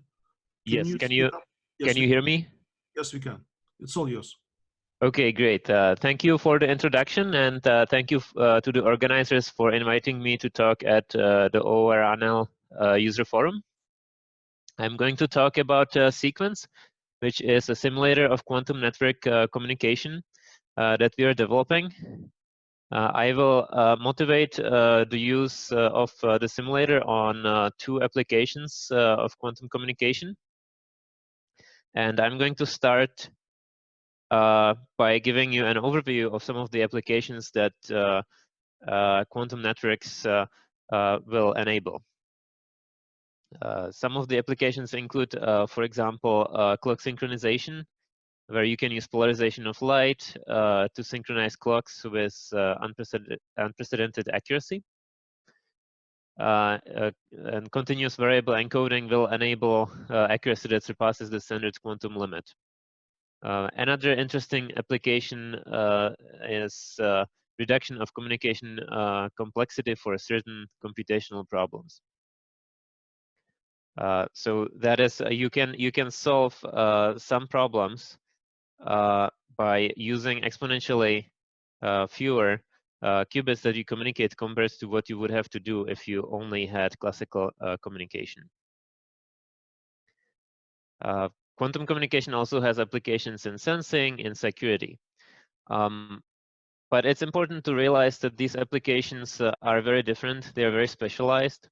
Some of these applications require high bandwidth, such as distributed computing. Some of them require security, so you have to build a control plane of the network with security in mind. Some applications are latency sensitive. Some applications don't require low latency. For example, quantum key distribution. You can distribute your key with a delay, and you don't need very high bandwidth for this application. So network simulations are important to be able to design the network protocols and the network architecture so that it can support the needs of this diverse set of applications. And what we have done is we built our simulator, and we so far we have demonstrated its use by simulating two applications. One of them is quantum key distribution, and the other one is quantum teleportation. We picked these applications because they are very well understood, and there are actually experimental realizations of these in the lab. So we are able to benchmark the results of our simulations against experimental results. Quantum key distribution, the basic idea behind it is to use either polarization of light or time bin encoding to distribute a secret key between Alice and Bob. And the protocol, due to Bennett and Brassard, ensures that if there is an eavesdropper Eve that is able to detect and measure the qubits, the photons, she cannot gain any information about the key without being detected.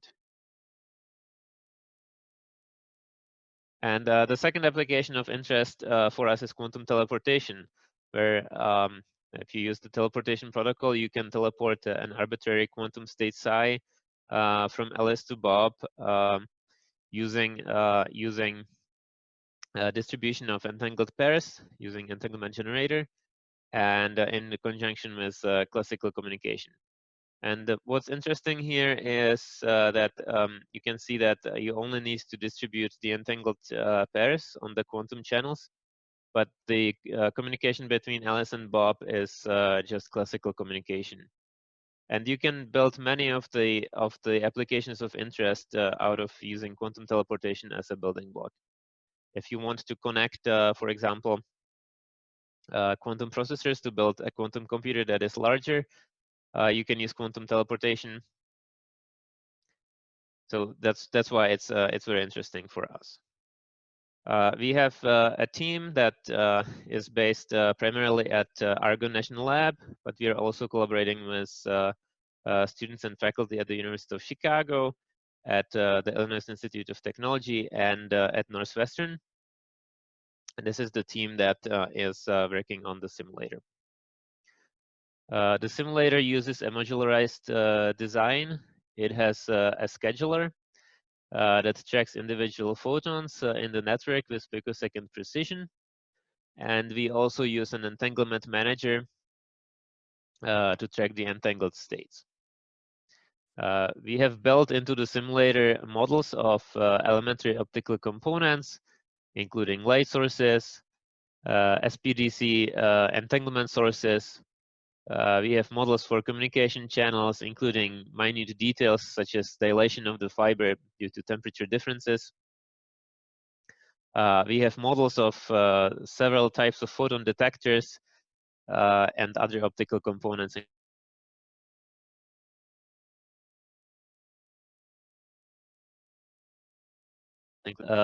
The simulator provides a reference implementation of many components, and it actually allows the user to specify a number of parameters. And our vision is that eventually we will open the simulator as open source code, and we will allow experimental groups and to provide implementation of the modules that that characterize the optical hardware, and we will also allow theorists to test the performance of new applications and protocols that they invent. We are using JSON files to represent the topology, including the connectivity of the network and distances between the nodes, attenuation on the fiber. The optical components are parameterized. So, for example, for weak coherent light sources, or for SPDC light sources, we specify the frequency and mean photon number. And for a single photon detector, we would specify properties such as the detection efficiency, the count rate, and the dark count rate. We also have built-in modules for quantum memories. Right now, we are working on atomic ensemble memories that enable communication over long distances using repeater nodes. Also, our simulator supports or implements number of protocols. We provide reference implementation of quantum key distribution, both using polarization and time-band encoding.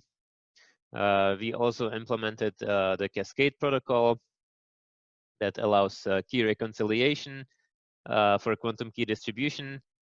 And we also provide protocols for that use decoy states to prevent photon splitting attacks for quantum key distribution. And we also provide implementation of the quantum teleportation protocol. So the goal, again, is for the user to be able to, once we release the tool, to be able to specify additional protocols and characterize additional optical components so that scientists will be able to run a number of what-if simulations to see the implications or the performance of new protocols and new hardware. We performed simulations of 2 experiments.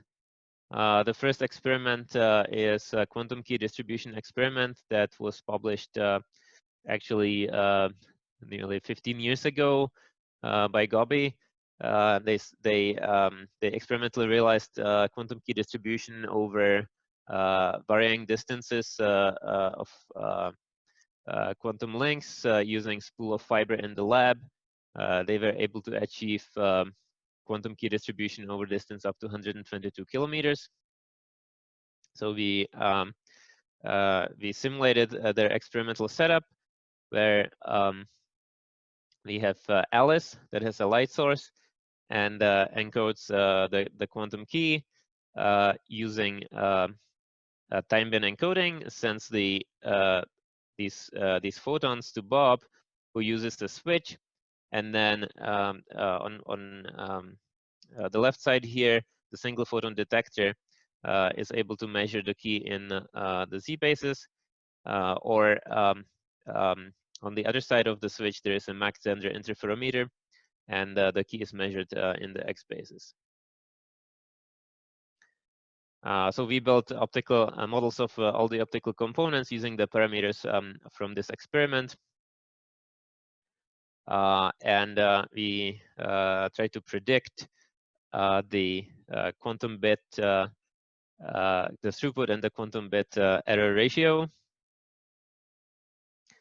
Here you can see, as expected, as the fiber length increased, we saw exponential worsening of the error bit ratio.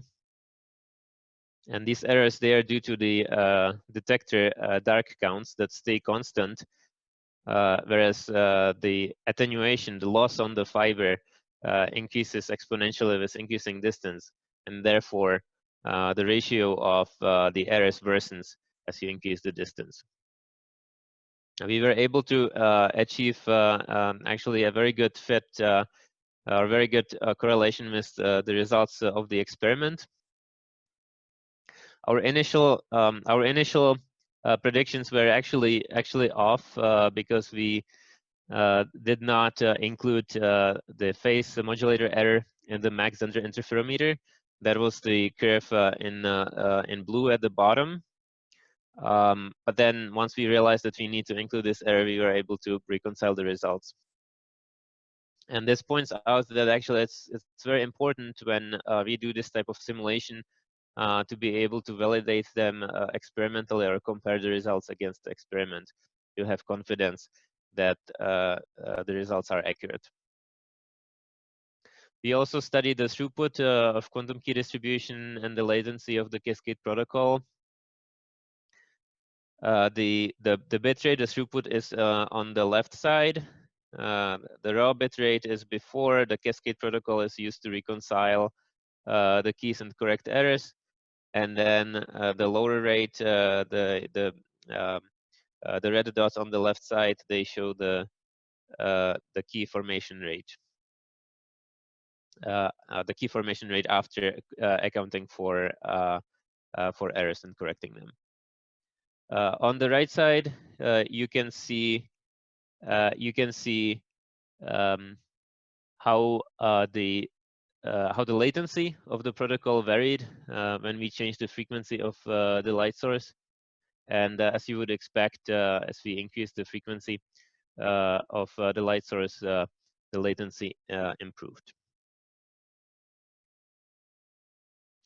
We also simulated a teleportation experiment. In this experiment, we have Alice on the left side that emits a photon, sends it to Charlie. So this is the photon emitted by Alice into Charlie, and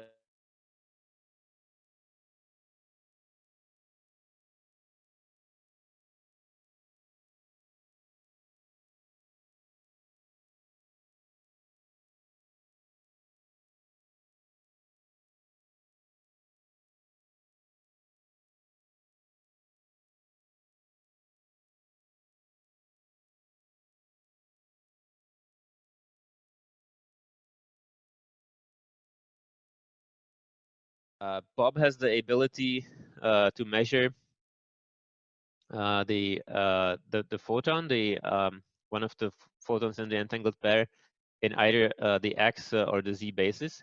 As you can see, again, there is a switch, and either a detector is used to measure in the Z basis, or a Mach-Zehnder interferometer is used to measure in the X basis. So this corresponds to the experiment as it was done in Calgary. And the experiment, they reported the accuracy of measuring the correct state by Bob.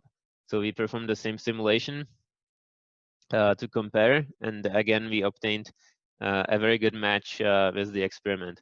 You can see that on the left side, when you perform Z-basis measurement, you can distinguish the early and late state with about 99% fidelity. And as expected, you cannot distinguish the plus and minus state. On the right side, if you perform the X-basis measurement, you can distinguish the plus minus state, but not the early late state.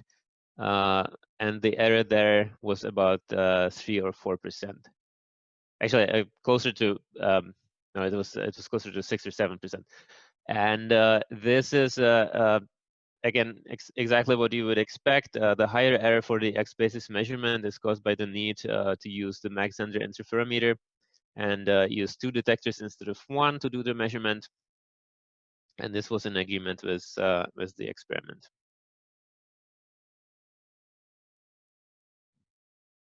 So where does this leave us? Well, the quantum internet is within reach, and quantum simulations can help us to design networks that support multiple network applications. We would like to realize networks that use heterogeneous technologies and networks that are scalable and allow communication over long distances. Argonne is collaborating with the University of Chicago and Fermilab to build a quantum teleportation network in the Chicago area. And here is a picture of one part of the metropolitan scale testbed. And as the experiments advance and new technologies are developed, quantum simulations will play an increasingly important role. We are currently working on simulations of entanglement swapping. So entanglement swapping is a technique that allows you to use entanglement between nearest neighbor pairs in the network, perform bell basis measurement to extend the range of the entanglement and allow communication over long distances. And entanglement swapping is needed in generation 1 and 2 quantum repeater networks to address problem with photon loss and fiber. We are currently building models of atomic ensemble memories in the simulator, and we are looking at the throughput rate of the network as a function of various parameters, including spacing of the repeaters, the fidelity of the memory operations, and so on. As you can see, there are many moving parts. Communication requires coordination of the entanglement generation, placing the entangled photons in quantum memories, doing bell state measurements at the appropriate times. And so this careful orchestration requires coordination at the individual photon level. And also it requires actually a redesign of the network architecture. So that's another thing we are looking at. We are studying how should the quantum network architecture look like to enable all these applications and enable long distance communication and high throughput for applications that need high throughput. Here's one possible design that uses router nodes enabled with or equipped with quantum memories. These router nodes, besides memory, they also have a bell state measurement unit, sources of entangled photons, and so on. Our plans are to release, as I said, this tool in the open source, and we are hoping that the tool will be useful for several purposes. Besides network architecture design and answering questions such as how shall we design control protocols and how should the physical connectivity of the network look like? The simulator will also enable experiment planning and validation. As the size of the networks increases, the number of optical components grows to the number of hundreds. So there is the need to carefully plan the placement of these components and study their interactions. There's the need to predict results of experiments before expensive experimentation begins, and also once experiments are done, to have the ability to interpret the results and validate them. And also simulations can motivate experimental advances. It will allow answering questions such as what are the benefits of building better detectors, memories with higher capacity, longer storage times, or light sources with better properties. Thank you, and I welcome questions about this work. Thank you very much, Martin. We're actually out of time. So, but if you have questions for Martin, please type them in the Zoom chat. And I'd like to welcome our next speaker. It's Ryan Beninick from Oak Ridge National Laboratory. The topic of his presentation is quasi-probabilistic representations of quantum mechanics for insight and simulation. Ryan, it's all yours. Can you please start sharing presentation?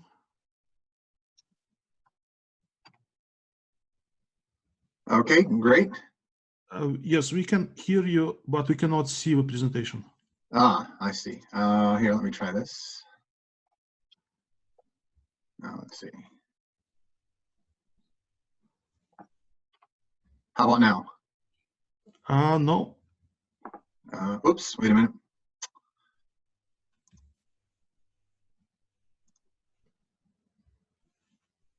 Let's see.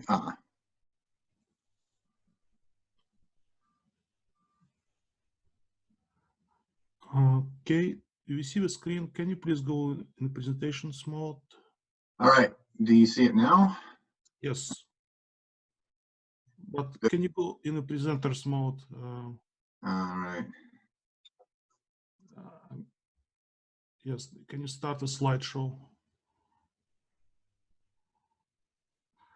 No, that's not it.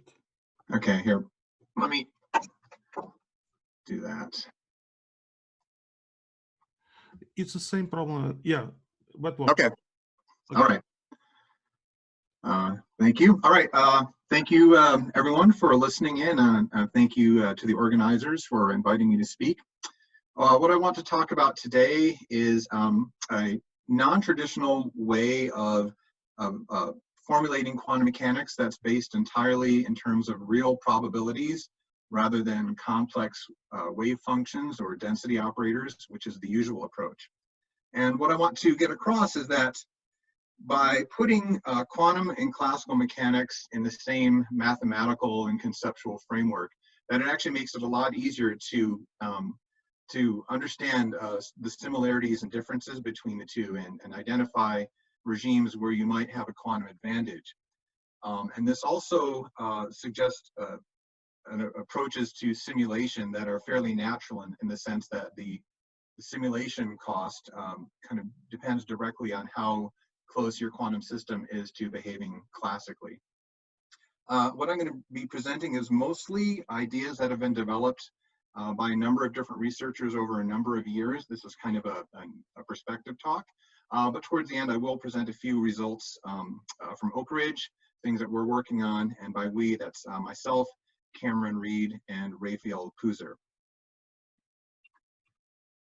So the starting point for this non-traditional perspective is that quantum theory is ultimately just a theory of probabilities of measurement outcomes. And so it shouldn't be a surprise that we can formulate it entirely in terms of probabilities of observables, and we don't need to use complex numbers at all. As a case in point, normally a quantum state is represented by a density operator, but we know that that is directly related by a linear map to some informationally complete set of measurable probabilities. And so in a sense, those two are equivalent, and there's no reason that we can't use this informationally complete set of probabilities as our state vector itself, or as the parameters of our state.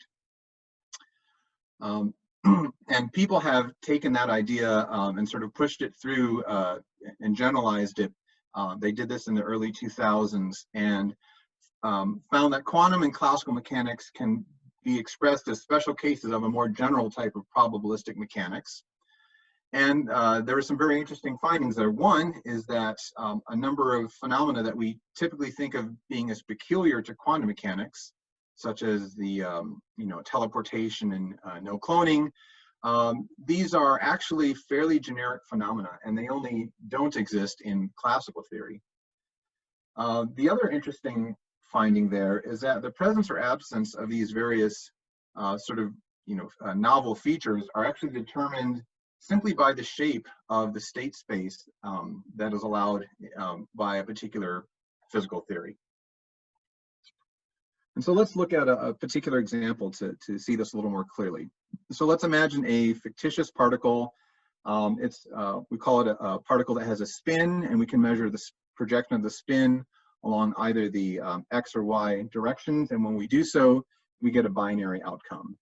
And so the spin state of this particle there are 4 probabilities, 2 of which are independent and that we can use to describe the spin state. So the probability that the X spin is positive and the probability that the Y component of the spin is positive. If we're working in a classical theory, then the classical theory allows both X and Y spin components to have definite values at the same time. And so our state space looks like a square. So the corners are where either both spins are positive, both are negative, or one is definitely positive and one is definitely negative. Quantum mechanics, however, imposes different constraints on the probability space. In particular, there's an uncertainty principle which does not allow the X and Y components to both have definite values at the same time. And in fact, it turns out that the state space in a quantum mechanical theory is a circle, as shown here. So what's rather curious about this perspective is that in this case, in this approach, the quantum state space is actually smaller than the state space in the classical theory.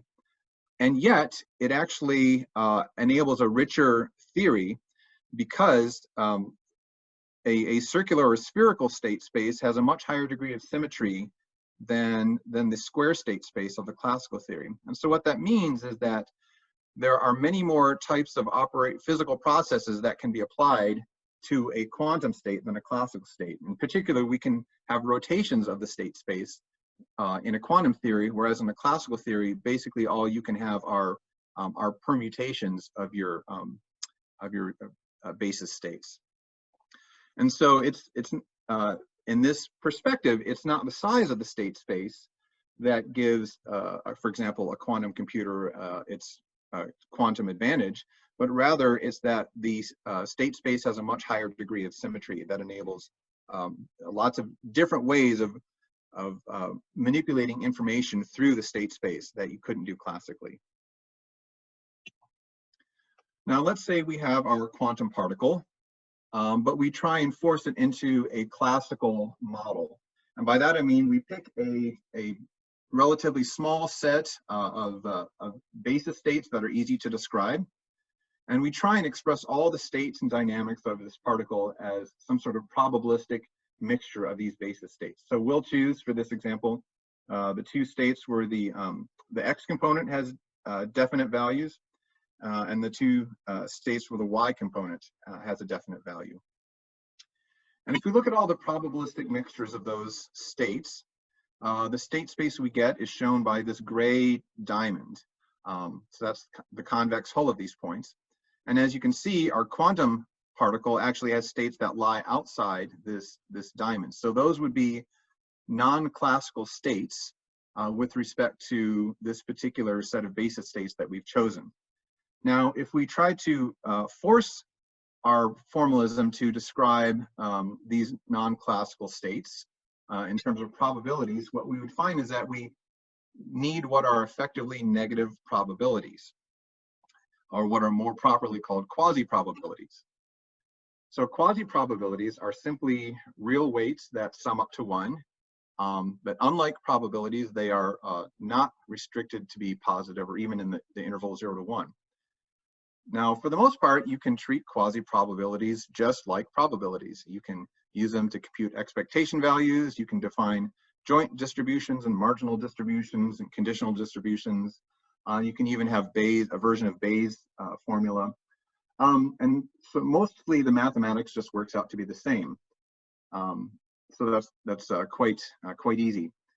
An important quantity, a function of a quasi-distribution, is its negativity, which is just the sum of the magnitudes of the negative terms. And this quantity basically measures how far a quasi-distribution departs from a proper probability, positive probability distribution. And as we'll see, the negativity, not only is it a measure of non-classicalness, according to our formulation, but it actually relates to the cost of various simulation methods. So let's work through an example of what a quasi-distribution representation of this quantum state would look like. Let's say we have a pure state of a qubit. It's rotated at some arbitrary angle. And what we want to do is represent the density operator for this state as a linear combination of the projectors for the eigenstates of z and x. So 0 and 1 being the eigenstates of the z operator, and then plus and minus being the eigenstates of the x operator.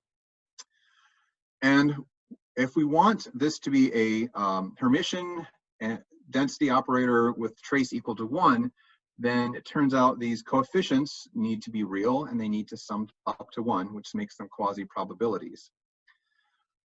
Now, you might think that all you need are the first two terms, since they're linearly independent, to reconstruct your state. But if you did that, you would find that you don't satisfy the condition that your density operator has trace 1.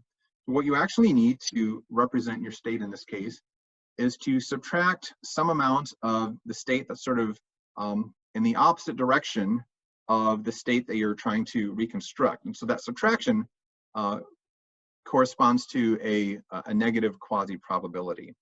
And so for any states outside of this gray diamond, you will need some negative coefficient in your quasi-probability representation in order to represent that state.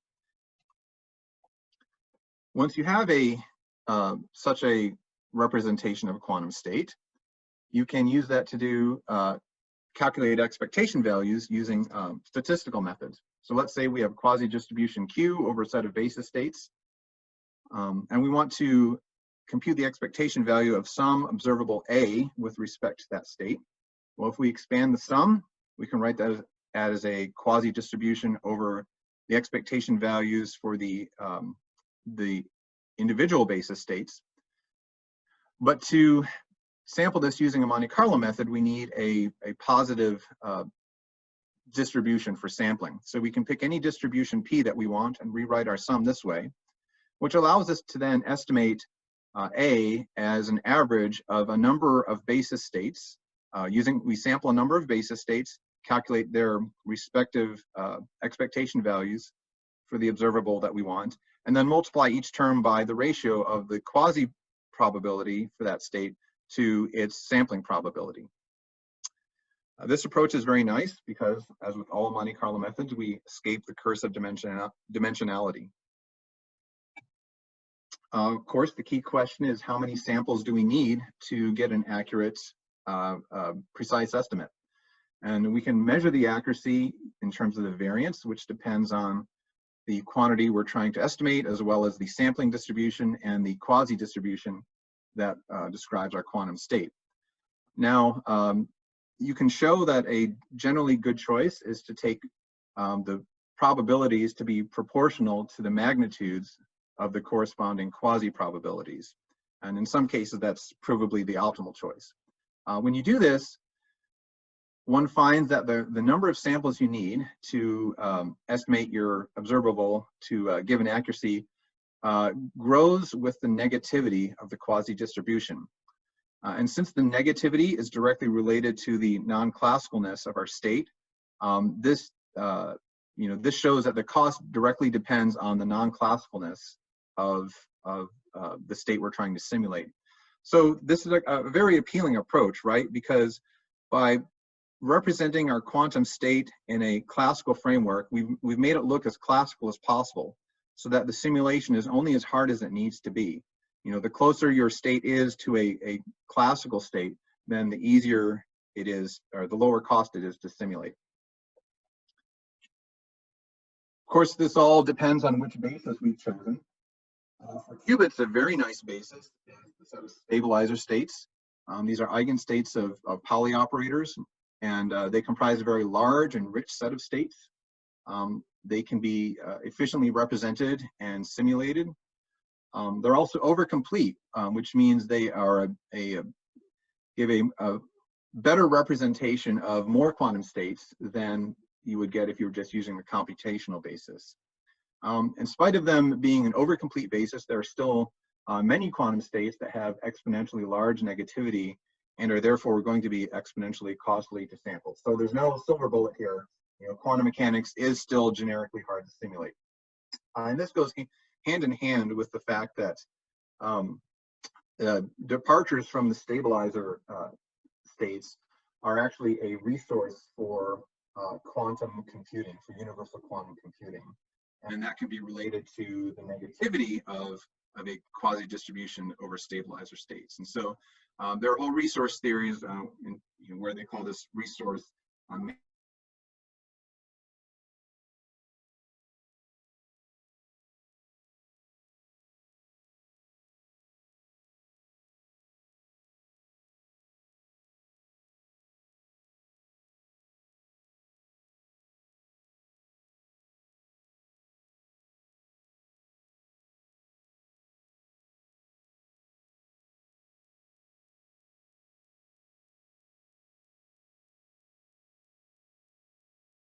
this distribution with probabilities that are proportional to the magnitudes of their quasi-probabilities.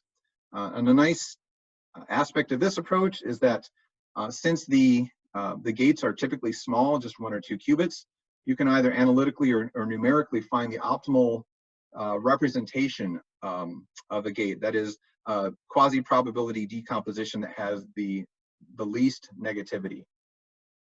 And you only need to do this once, this decomposition once, up front for each type of gate.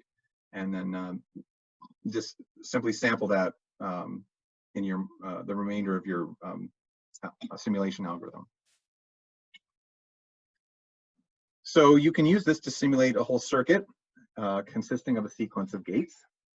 You simply decompose each gate in terms of its quasi-probability distribution, and then you sample 1 Clifford from the distribution for each gate and simulate a sequence of Cliffords, and that gives you one realization of your circuit, and you repeat this many times and average the results.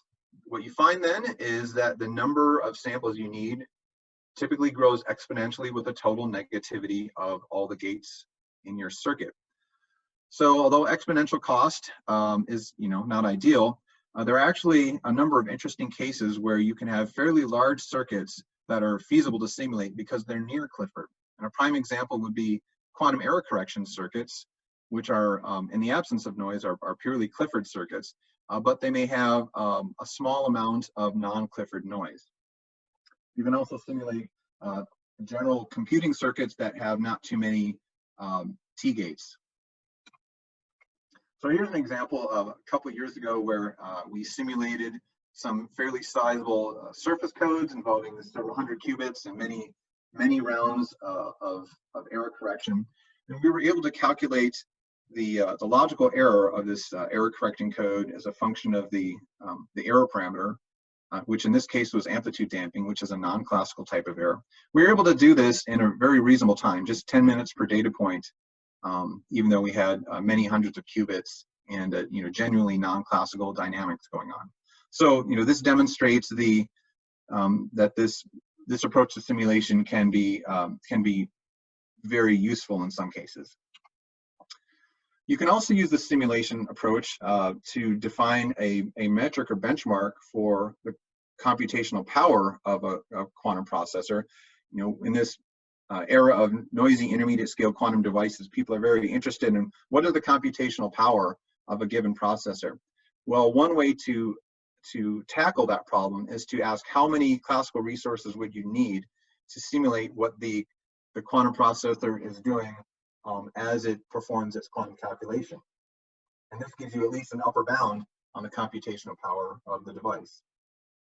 So we've done that. We've just as a demonstration here, we generated a bunch of circuits with random unitaries and worked out the gate decompositions for all of the gates, all of those unitaries, and then calculated the simulation complexity for this Monte Carlo approach. And as expected, the cost increases with both the width and the depth of the circuit.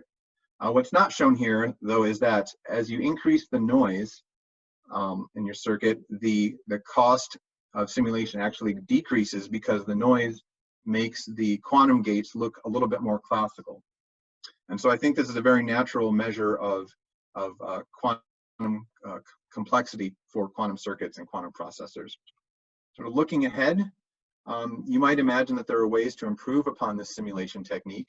For example, if you chose to use more basis states, you would cover more of the quantum state space, making it look classical, and the remaining states would be closer to the boundary and therefore have less negativity and be easier to simulate. Unfortunately, there's sort of limited returns on this approach, because if you wanted to fill all the gaps between stabilizer states, you need exponentially many additional basis states, and they would become exponentially complicated to describe and evaluate. But I think it's still an open question of whether there's a better trade-off between the complexity of your basis states and your sample complexity. And so that's something we're currently exploring, and we think that there is still some untapped potential in this approach to simulation based on sampling and quasi-probabilities. So I'll summarize here. What I've tried to convey is that you can formulate quantum mechanics in probability space instead of Hilbert space, and that the non-classical phenomena are simply consequences of the different shape of the probability space. If you want, you can treat quantum systems stochastically, but you need negative probabilities, in which case negativity is a signature of non-classicality, and it's associated with increased cost of Monte Carlo methods. And these Monte Carlo methods can, in some cases, be very effective at simulating quantum systems. So I'll stop there, and thank you for your time, and I'll take any questions. Thank you very much, Ryan. We are actually out of time, but if you have questions for Ryan, please type them in Zoom chat. And I'd like to, so thank you very much, Ryan. So I'd like to welcome our next speaker. It's Edwin Pednault from IBM. He'll talk about exploiting memory hierarchies in quantum circuit simulation. This is the last talk of this session. Edwin, we can see your presentation. We cannot hear you yet.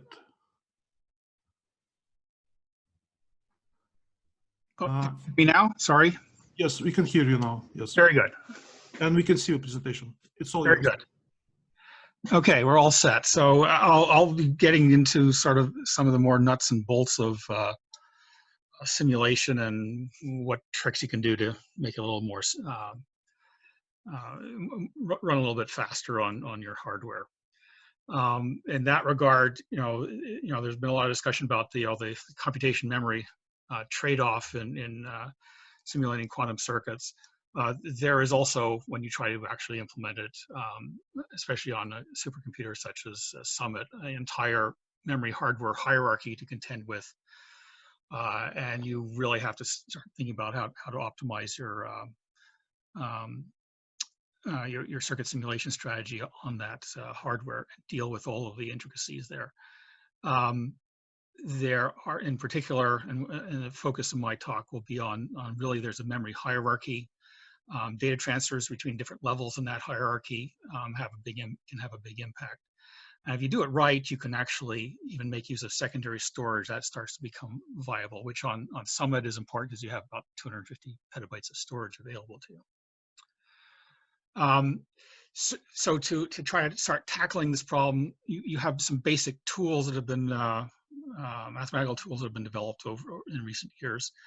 Primary ones being circuit partitioning and various forms of tensor slicing that now allow you to decompose your circuits into sub-circuits and change the order of computation instead of strict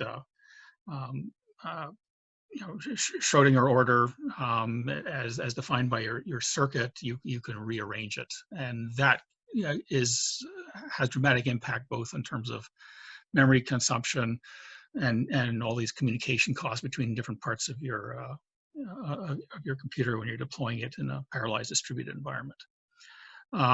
Basic ideas of circuit partitioning and that computation memory trade-off was introduced by Arison and Chen, and they introduced the ideas of gate decomposition and a technique I like to call slice tensor contraction.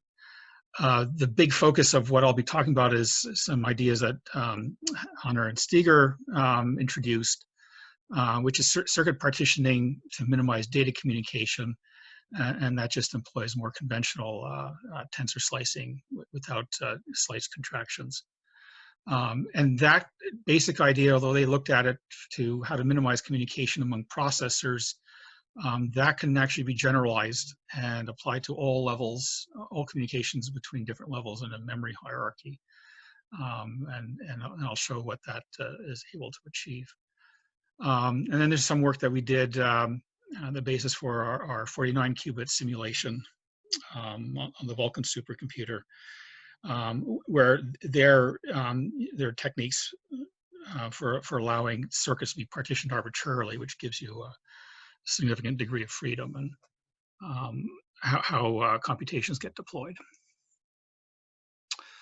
The fundamental thing that all modern simulation methods are now using tensor-based representations because they provide a tremendous amount of algebraic flexibility in their manipulation. It's very, so, Markov and Shi in their tensor network contraction paper showed how to very simply transform a circuit into a tensor network. Likewise, those tensor networks can be expressed algebraically by introducing index variables, and it is very, it is essentially very easy to write down the equations because they essentially define the wiring diagram of the circuit. I like to work with algebraic representations because that really provides complete flexibility to partition circuits arbitrarily. So it opens up the search space of possible circuit decompositions. And it also allows one to encode orders of computation. So the properties of commutativity, if you have a canonical expression, a tensor expression such as the one above, commutativity allows you to commute the product terms any which way you want, completely arbitrarily. Associativity allows you to place parentheses completely arbitrarily, and those parentheses essentially correspond to subcircuits and hierarchical nestings of subcircuits and start to encode orders of operations. And then distributively allows you to push the summations in as far as they can go according to the distributive laws.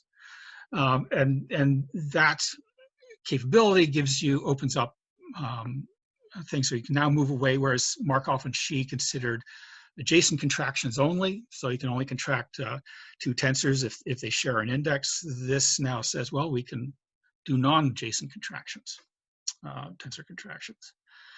And what does that buy you? So when we did our 49-qubit simulation, we put up a blog that gave an example of, actually the starting idea that then led to further elaboration and what we actually implemented. Whereas if you look at any of these, a circuit, you can view the gates along each of the qubit lines, and think of that as think of that as a tensor. I can take that circuit apart. Maybe the next chart shows how you can do that. I can take a circuit and pull it apart along qubit lines. Each 2-qubit gate has to get assigned to one of the qubit lines. And then I can contract the tensors that correspond to those qubit lines. So I can have per qubit tensors. And that was the initial insight that, oh, I can do some clever things with these circuit decompositions. And then we have additional indices that don't get contracted, which are illustrated here by dotted lines. And this idea has, in Benjamin's talk on QFlex, it's been incorporated into QFlex actually. He described a step where you take a 3-dimensional tensor network and then collapse it into a 2-dimensional tensor network. That collapsing is essentially doing this per qubit, constructing these per qubit tensors, so that now you end up with a planar graph of qubit interconnections. We didn't use this in our 49-qubit simulation because this idea, well, it was a starting idea because it's actually not computationally efficient. I'll get to that a little later in the talk. Now, so simple circuit partitioning is not sufficient to deal with the memory issues, and that's where you need to start getting into tensor slicing. And this idea, I introduce first the idea from the point of view of, I guess, how Hunter and Steger were thinking about it in their parallelization scheme.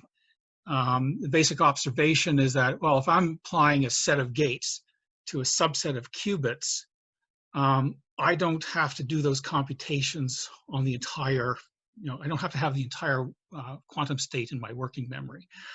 I just have to take out pieces of the quantum state to cover the qubits that I'm applying the gate to, perform operations, and I can divide the overall computation into these sliced subcomputations.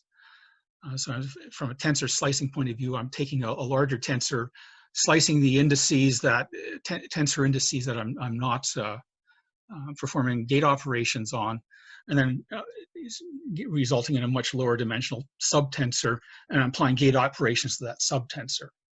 And I can slice an initial quantum state, apply gates to it, to each of the slices completely independently, and then reassemble those subtensors into the resulting quantum tensor representing the quantum state.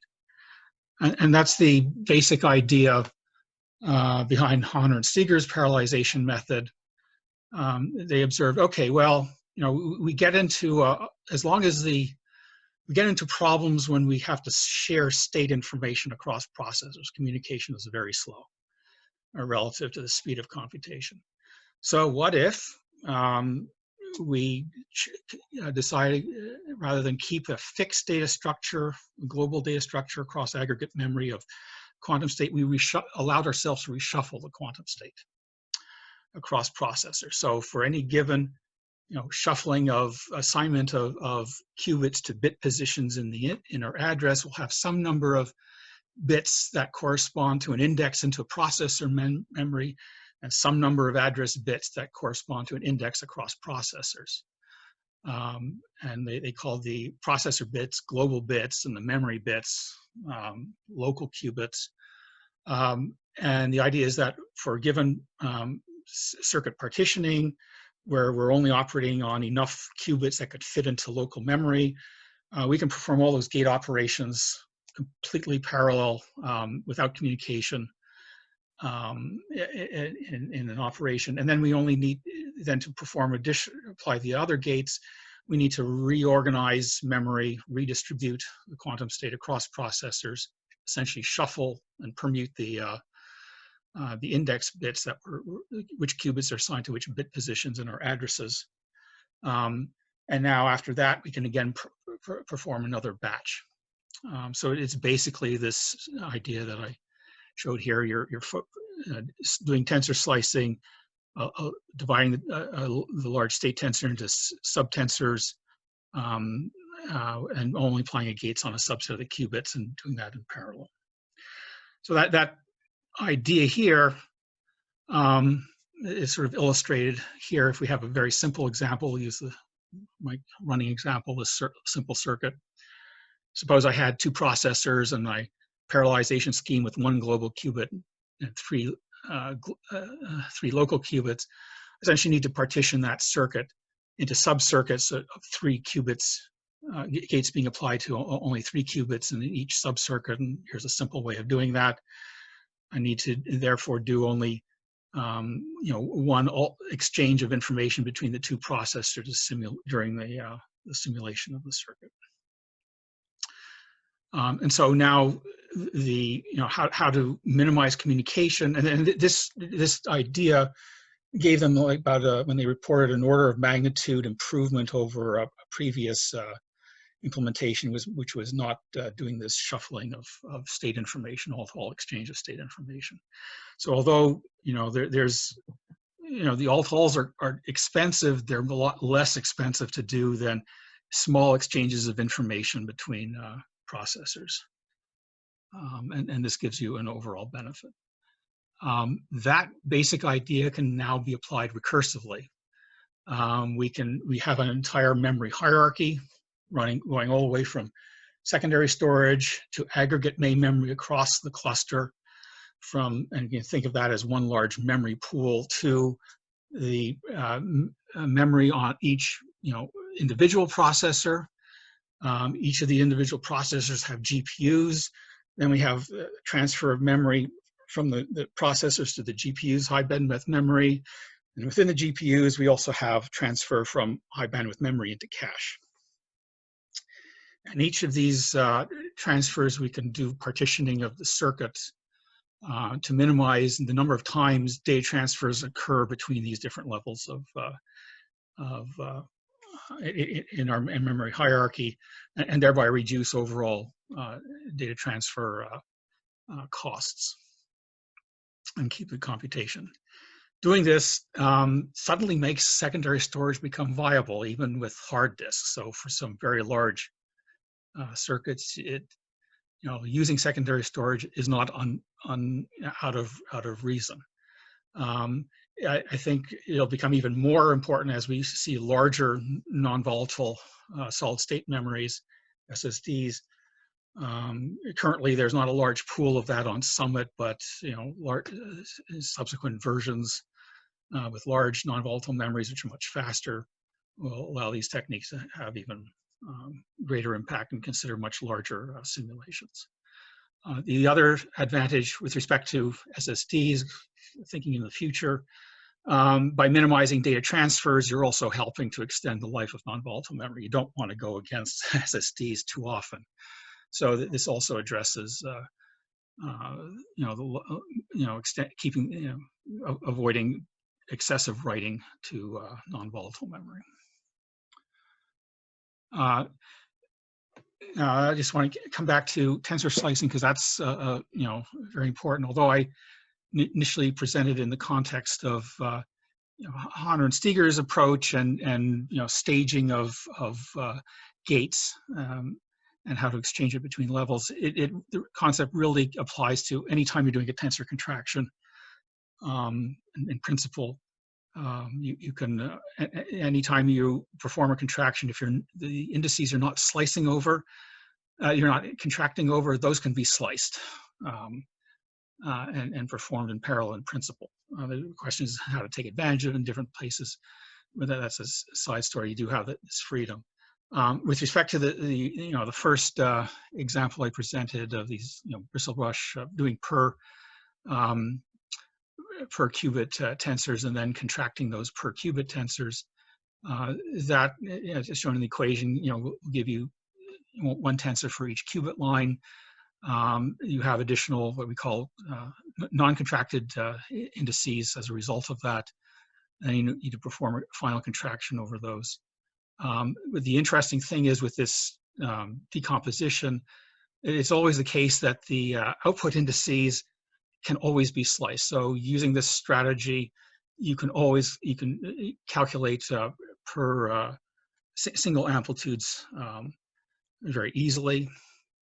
The single amplitude, the output indices can always be sliced, and then you end up with a much for large numbers, fairly large numbers of qubits, still a very nice memory property, and that also gives you nice communication properties.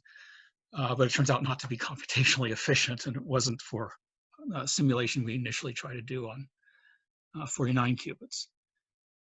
That 49 qubit simulation considered quantum supremacy circuits generated according to the original rules that the Google team published. It's been revised many times since then. But using that per qubit decomposition, our objective was to calculate all amplitudes on the Vulkan supercomputer. That would have taken over 4,000 years to perform using the bristle brush decomposition, per qubit decomposition. The calculation we performed took less than 2 days. The way that we did that is we looked at a different decomposition. So that was our starting point. Then we looked at more sophisticated ones when we realized it couldn't work for the task at hand. And this is the decomposition. So we had initial two tensors labeled 1 and 2, red and yellow in this diagram. There were certain, in the top corner over here, where you have CD, those are CZ gates that are split between those two tensors in the same way that single qubit lines were being split as was shown in the earlier example. And so that results in 7 indices that have to then, or whose contractions are getting deferred. Once those are contractions, now we're slicing on the qubit lines on the number 2 tensor, performing the contractions required by these, and then we get now a subtensor, slice tensor that applies that can fit in aggregate memory, and then we're applying all the gates in the green subregion. Green subregion turns out also to have some diagonal gates that whose indices can also be sliced, and that allowed all the computation to fit. So rather than slicing all of the output lines, we can only slice a subset of the output indices, which ended up requiring larger distributed computation, footprints and memory footprints, but the total amount of computation was much smaller, and that accounted for these 2 days. Moral of the story is, not all ways of decomposing circuits necessarily lead to minimal feasible execution times. Can this idea be applied to larger circuits? Yes, indeed. So a while back, we showed how put out an archive paper showing how the 20-cycle ABCD, CDAB, Sycamore circuits, quantum supremacy circuits can be decomposed in a very similar fashion as the 49-qubit simulations that we perform, and further using secondary storage and applying Hanner and Steger's approach. So this example sort of like is a nice example that ties all these various ideas together. Here I'm, for illustration purposes, I've split each layer of 2-qubit gates into 2 layers, simply because if I did it as 1 layer, it would just be, you couldn't tell the gates the way I'm illustrating them here. And all the single qubit gates have been collapsed into neighboring 2-qubit gates. So the gates, the 2-qubit gates being illustrated here, each is a separate, entirely different gate, potentially from all the other gates that appear. It's not a single gate type. This then circuit can then be decomposed in a very similar fashion as our 49-qubit case, where we're splitting the qubits initially into 2 halves. We have some deferred and entanglement contractions that we're deferring here across some of the 2-qubit gates on this first layer. And then again, we have, after performing all of constructing these 1 and 2 tensors, then we're performing slicing operations on the qubits on the extreme edges. So there's, we have 5 qubits there and 4 up here, total 9 qubits that are being sliced. And then for each of those slices, we're performing a contraction on the deferred contractions on these gates between the 1 and 2 circuits. And then we can start applying all of the other gates. First, that provides a tensor that now, starting tensor, quantum state that can fit an aggregate main memory. And then we're applying all the gates in the green number 3 region. And at that point, each of those slices gets written out to secondary storage. For the number 4 tensor, those different set of ordering of slices have to get read back into aggregate main memory. The 4 gates in the 4 region subpartition get applied, and those slices get written back to disk. And finally, there's another disk read loading it up for the number 5 tensor, and then the results all those gates get applied. And that, so there's a first level of tensor slicing, applying the Hanner and Steger's approach to fitting, looking at aggregate main memory and how much of the quantum state tensor can fit. So about 45 qubits worth of state information can fit. So we're doing it in 45 qubit slices, and each of these represents the 45 qubit slice partitioning to fit in the aggregate main memory. Next step is to apply the next layer of partitioning to shuffle data between processors, how much can fit on each processor. And there's a subpartitioning, and this is looking at the green partition, subpartitioning into per processor slices. And then the per processor slices, looking at the number 3 greens, has to get, gets further sliced into per GPU slices. And then the per GPU slices get further sliced into essentially 6 qubit aggregates that we can then apply BLOS routines to do the tensor calculations. Using that approach, it would take for the 53 qubit circuit, Sycamore circuit, about projected 2.5 days, almost 6 days for a 54-qubit circuit. And the thing to note here is that, yes, we're making use of disk access. Yes, disk access is the dominant time. But because we're minimizing data transfers, it is not, orders of magnitude. It's within a reasonable fraction of the actual compute time. Interprocessor communication is also a dominant term. I don't have time to get into other things, but I'll just point out for people interested, there's also a notion of slice tensor contraction, of slicing the summations, and then that leads to other lower memory footprints. Still doesn't reduce computation. And there's also a notion of gate decomposition that's introduced in the literature, which is slightly different than slice tensor contraction, but it has a similar effect. And in cases where you're doing the decomposition that I'm showing here, where you have a block diagonal tensor and you're doing this one, it actually ends up being identical to sliced tensor contraction. Conclusions: you can't assume that your favorite decomposition method is necessarily the best. It's an NP hard problem to find the best. But for very large problems, you need to spend some time doing optimization. We have found this Hunter-Stigers method is very good for minimizing data transfer, reducing data transfer costs, and organizing computations when doing the Schrodinger style simulation. And given all the variety of the techniques that have been developed to date, there's a nice open problem how to best combine them. And I think we've only scratched the surface. With that, I'm over time. Yeah, thank you very much, Edwin. It was very interesting talk.